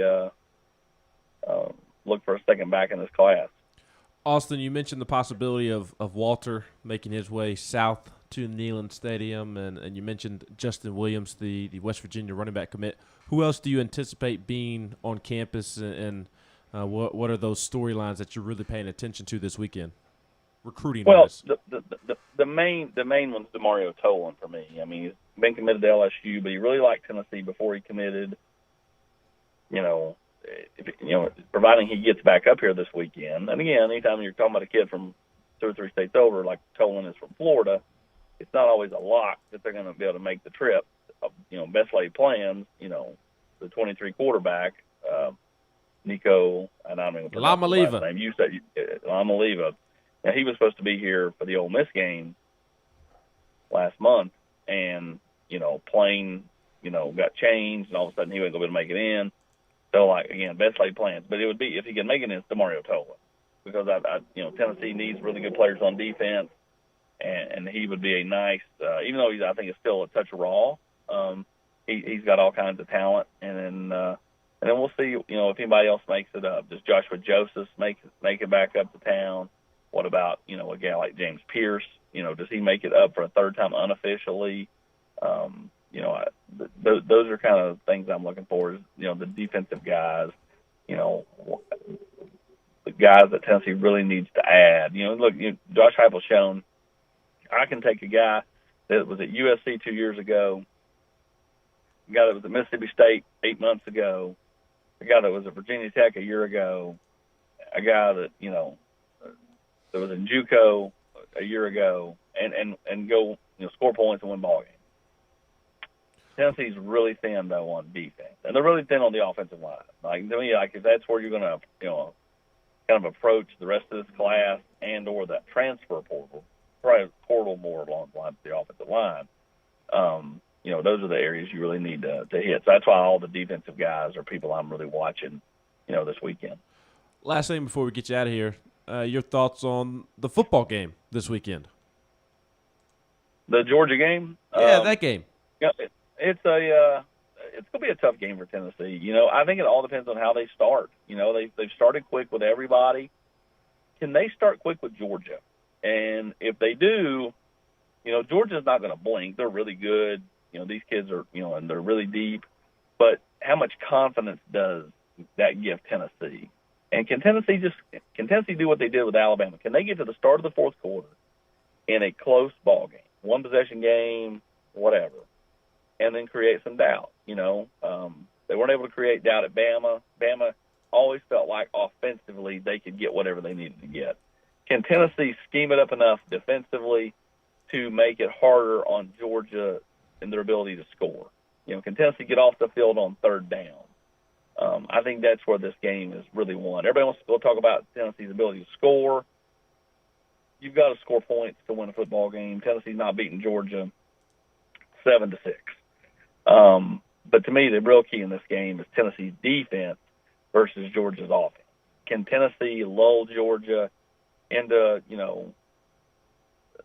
a fourth quarter fight where Georgia's offense has really struggled and, you're playing a game in the 20s? If that's the case, then Tennessee, who knows? Again, no one's going to give Tennessee a chance, and rightfully so based off the fact that Georgia's been just so dominant. But while you play the game, no one expected A&M to lose to Mississippi State at home and then turn around and beat Alabama at home. No one expected, Purdue to beat third-ranked Michigan State and two-seed Iowa. Now, with that said, Michigan State and Iowa, they're not Georgia. But, again, that's why you play the game. You just never know how a game unfolds, especially, when you get kneeling rocking. That's why they play the game. I heard a SEC assistant coach say that this past week. So that's why you play the game. And the game will be played for sure on CBS. Austin, and thanks so much for the time, man. I know you're a busy man. Thanks for joining us for a couple minutes to drop some recruiting news as always. Appreciate it, guys. Thank you. Austin Price, VolQuest.com. Jennifer Morris with Keller Williams Realty. Give her a phone call at 865-257-7897 if you are looking to buy, sell, or invest in real estate. Email her at jennifermorris865@gmail.com. Looking to buy? You looking to sell? Are you looking to invest? Do you need real estate advice? Do you need real estate help? Jennifer Morris, Keller Williams Realty. Again, 865-257-7897. Be right back.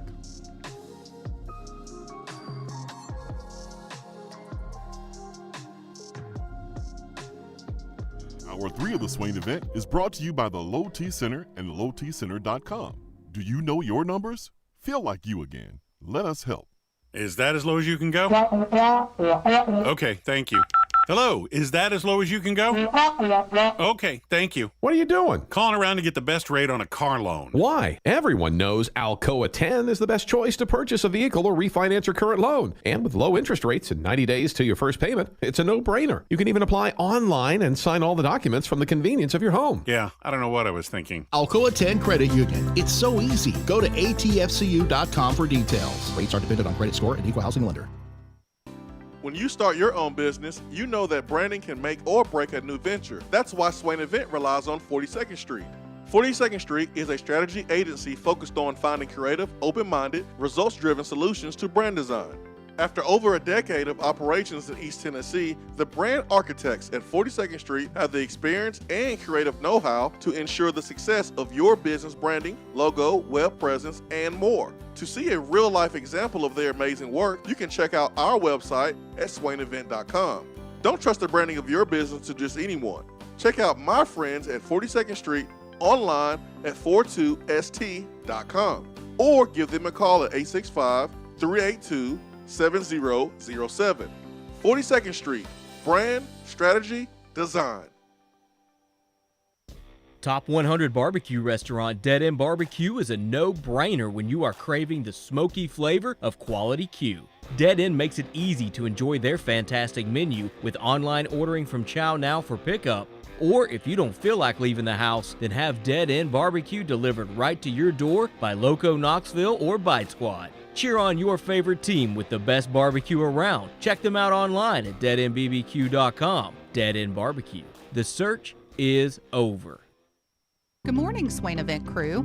Fall is here, and according to the big box stores, it's Christmas time too. This time of year is traditionally a busy one for the East Tennessee real estate market, and it will continue through the end of 2021 as well. Most people think the holidays aren't the right time to buy and sell. However, it is one of the best times to jump in the market. To find out more, just give me a call, Jennifer Morris, Keller Williams Realty, at 865-257-7897, or email me at jennifermorris865@gmail.com. And go Vols!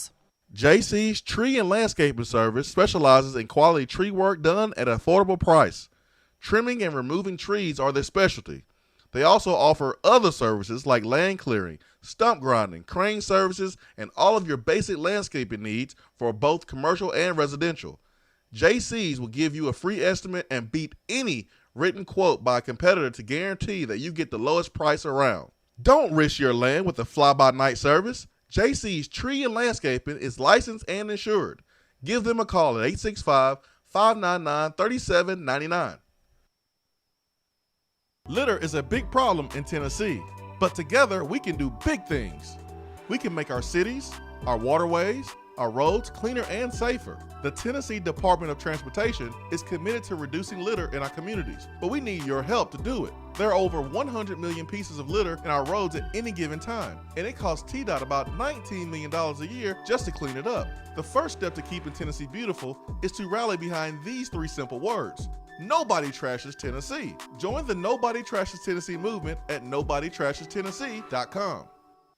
We're here with Dr. Michael Carlson of Tennessee Regenerative Sports Medicine to discuss PRP, platelet-rich plasma. If you have orthopedic injuries such as shoulder pain, knee pain, Achilles tendonitis, or tennis elbow, you should give them a call.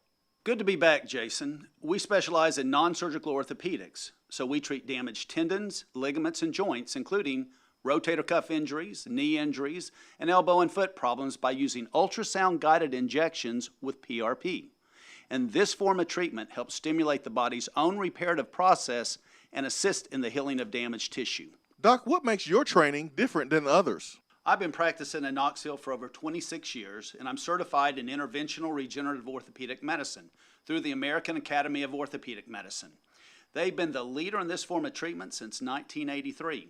I also teach this form of treatment on a national and international basis to other physicians, residents, and medical students. Here in our clinic, I'm the one doing the procedure, and we're using your own PRP, which are concentrated platelets, to treat your injury. So in other words, Jason, it comes from you and it goes back to you. So you know exactly what you're getting and know exactly the level of training involved. Do what the pros, college athletes, and I have done, and visit them online at trsportsmedicine.com. Tennessee Regenerative Sports Medicine, East Tennessee's leader in PRP therapy. More and more Tennessee businesses are switching to Iris Networks for reliable, local, high-quality, high-speed business fiber internet. Iris provides direct internet access from 10 megs to 10 gigs with no payments for 90 days. Iris also offers next-generation business phones with work from anywhere capability from the mobile or laptop app. With local sales, support, and service, Iris is a partner in the community. Learn more at irisnetworkusa.com or call 865-448-IRIS. Iris Networks, a Tennessee business connecting Tennessee businesses. Hour 3 of the Swain Event is brought to you by the Low T Center and lowtcenter.com. Do you know your numbers? Feel like you again. Let us help.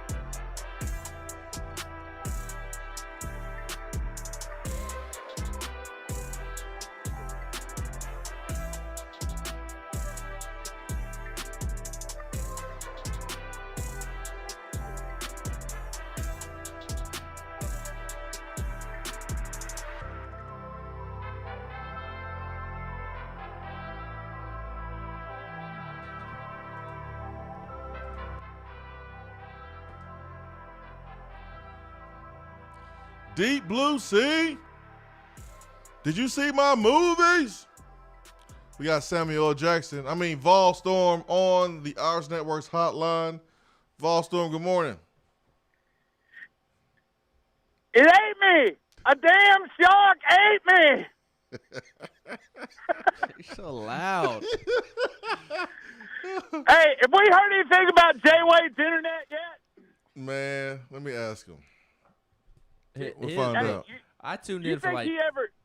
you think he ever watched the end of the game? He's still trying to watch. It's still buffering. It's still buffering. I checked on it like 3 seconds for like 3 seconds at one point, like during a timeout in the second quarter. I was like, I wonder how the Volcast is going. So I clicked on it on YouTube, and like Jay Wade was struggling. I could see his internet was struggling, and I could only think, I know that's irritating Swain right now. What was funny is, like, through the first half, I was about on sync with Swain, and then he was a couple seconds ahead of me, which was no big deal. But Wade was so far behind.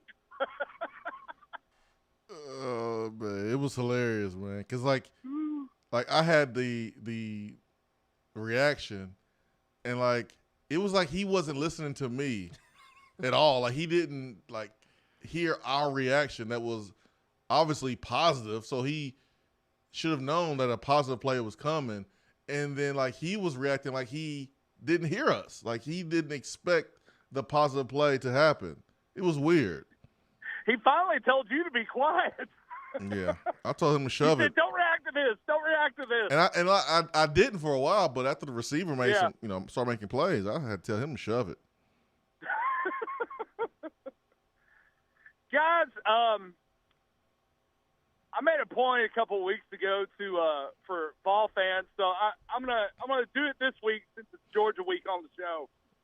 I need everybody to go out, go to Walmart, go to Dollar Tree, wherever, and get you one of those squirt bottles and fill it up with water. So this week, and especially, at the tailgate, whenever one of those inbred Georgia fans comes up and starts barking at you, Squirt it with the spray bottle and tell them bad dog. Bad boy. Bad dog. Bad boy. Don't listen, Ace. I'm not talking about you. He's asleep right now.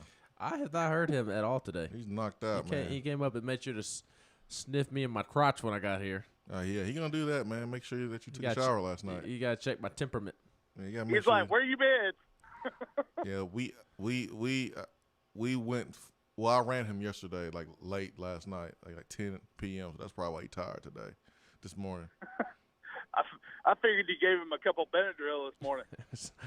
No, not today, man. Sometimes I have to give him a little CBD, but not today. I ran him a lot yesterday. Played fetch last night, so that's probably why he's chilling. He tired. Oh my goodness! Hey guys, before I go, there's a special at Kroger this week on cookies. See you, bud! Well, I get him at Kroger when you can get him free. Tell him you know Alante Taylor. Alante with the shimmy. It was good. I forgot to ask Ramon what he thought of the shimmy because they are in the same fraternity. Did Ramon join the vodcast? No, man. It was too much going on, man. That was he would have if I had reached out, but I think 3 people is enough. 4 people is probably too much, and it was just a lot. I think we should call Ramon up right now and get him on to talk about the Steelers game last night. Well, he has a show right now going on in Nashville. Well, I think he'll dip out on that one for us. I don't want to talk about the damn game, Steelers game. I don't want to talk about it. I've moved on. Let's move on. You know how people do that to us when something's like super fresh. Nope. 24-hour rule. So I've got till midnight tonight. Something can like happen right now, and if someone don't like it, they be like, "Just move on. Just move on." Nah, I don't care. We can talk about the game, man. As you like to say, we ain't on the team. I'm encouraged by Justin Fields, and that's for me. That's the most important thing. We'll have a new coach. We'll have a new GM, but I am encouraged by the young nucleus. I like Justin Fields. I just hate that. You hate what? He plays for an organization that doesn't do right by its quarterbacks. Don't do right by its quarterbacks? Mm-hmm. What are you talking about? You don't do right by them, or we just haven't had good ones? Both. We overpaid for Jay Cutler. I mean, Jay Cutler, y'all were lucky to have Jay Cutler. Should have won far more, but couldn't surround him with anything. Well, we gave him Brandon Marshall. Oh, Brandon Marshall. What are you talking about? Brandon Marshall was a stud. Yeah, but he's a little diva. What is Jay Cutler? Redneck. Don't get me started, man. Don't get me started. Don't get me started. Do not get me started, Ben. I'm just glad after a hard-fought Monday night win on a short week, the Steelers have a bye this Sunday. I'm glad. Get your rest. Against the Lions. Get your rest. Oh, yeah, it's going to be ugly. It is Men's Health Month in November, gentlemen, and that means that you should pay more attention to your health and get all of your levels tested with the comprehensive health assessment at the Low T Center. They will check all of your levels, not just your testosterone levels. They also specialize in men's wellness. So if you're feeling tired, you're feeling grumpy, you've noticed that weight gain or the loss of muscle mass, these can be signs that you need to pay attention to. Low T Center is offering the convenience of monitored self-inject at home testosterone treatments. They're only $155 a month for self-pay or covered by most health insurance. So let me say that again. $155 a month for monitored self-inject treatments, and they will ship directly to you right there on the front porch, right there in front of your garage, right there wherever you want it to be shipped to. They bring it to you. That is right. lowtcenter.com, reinventing men's healthcare. Got about 4 or 5 minutes left in the show. SC Vol 24. Yep. College Station the last past 3 out of the 5 weeks. Yep. Oh, I'll say this. Oh, you mean sorry, folks on the text box. I got to make this point. Traveling to A&M 3 out of 5 weeks. I got to make this point. So for me, Walter Nolan is a good player. Don't get me wrong. But the fact that Georgia and Alabama not really on him. And you can read between the lines of what Austin was saying.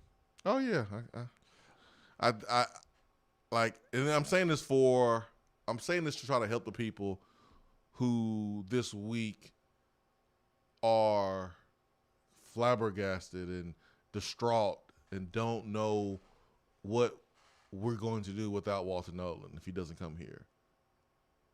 Like, this is for you. I'm trying to help you out. Because we do have some folks that live and die by this recruiting stuff, and they are on this emotional roller coaster, and what they think, like perception-wise, they roll with that, and they just don't understand. And like, listen, like, I have to be set down and explain, like, and I'm on the inside. So recruiting is the most fluid thing in college football. It changes by the second. So for me, yeah, he's a good player. He has a chance to be a good player at the next level, but he's gonna have to turn it up. He's gonna need a coach that can recruit him quick, fast, and in a hurry. I think Walter's Instagram post let us know last week, that he's still enjoying the recruiting process. And so that deep recruitment has to happen fast. He has to embrace that, understand that once you sign, it's time to get to work and the fun is over. The fact that Georgia and Alabama said, nah, I'm good, that to me raises a little bit of eyebrow. And listen, Austin said it, maybe it fits. But if it was one of those, that would be more understandable than two. So A&M, out of all these schools, that like A&M and Tennessee, I just think that's weird. But if you continue to recruit them, cool. If you don't, cool. I'm really good either way, to be honest. I don't really care. Yeah, and this isn't a reaction to him committing to A&M. You and I have been having this conversation off the air for months now, since the start of the high school football season. Quite frankly, he is very gifted, naturally gifted. He is a freak of an athlete for his size. His get off is remarkable. He puts his paws on you and you're done.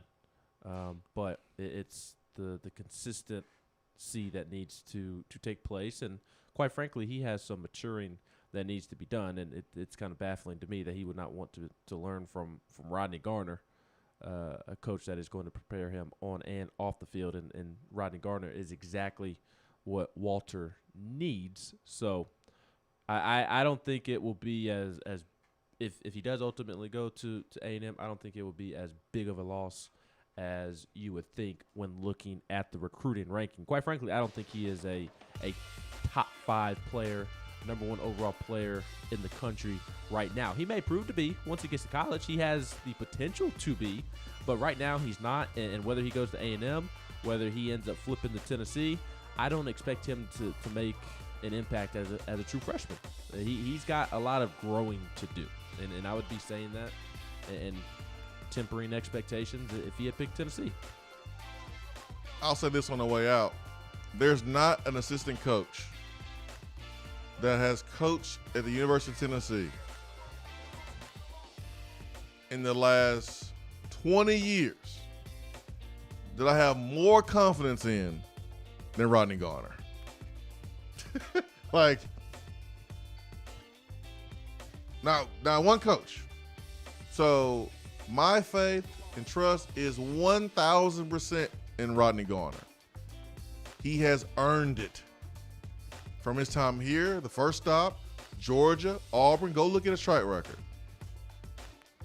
So Rodney Garner is the best. I trust Rodney Garner here. So do your thing, coach. Do your thing. For Ben McKee, I'm Jason Swain. Hope you have a great day, a blessed day. Swain Event fueled by Dead End Barbecue. Peace and love. We are out.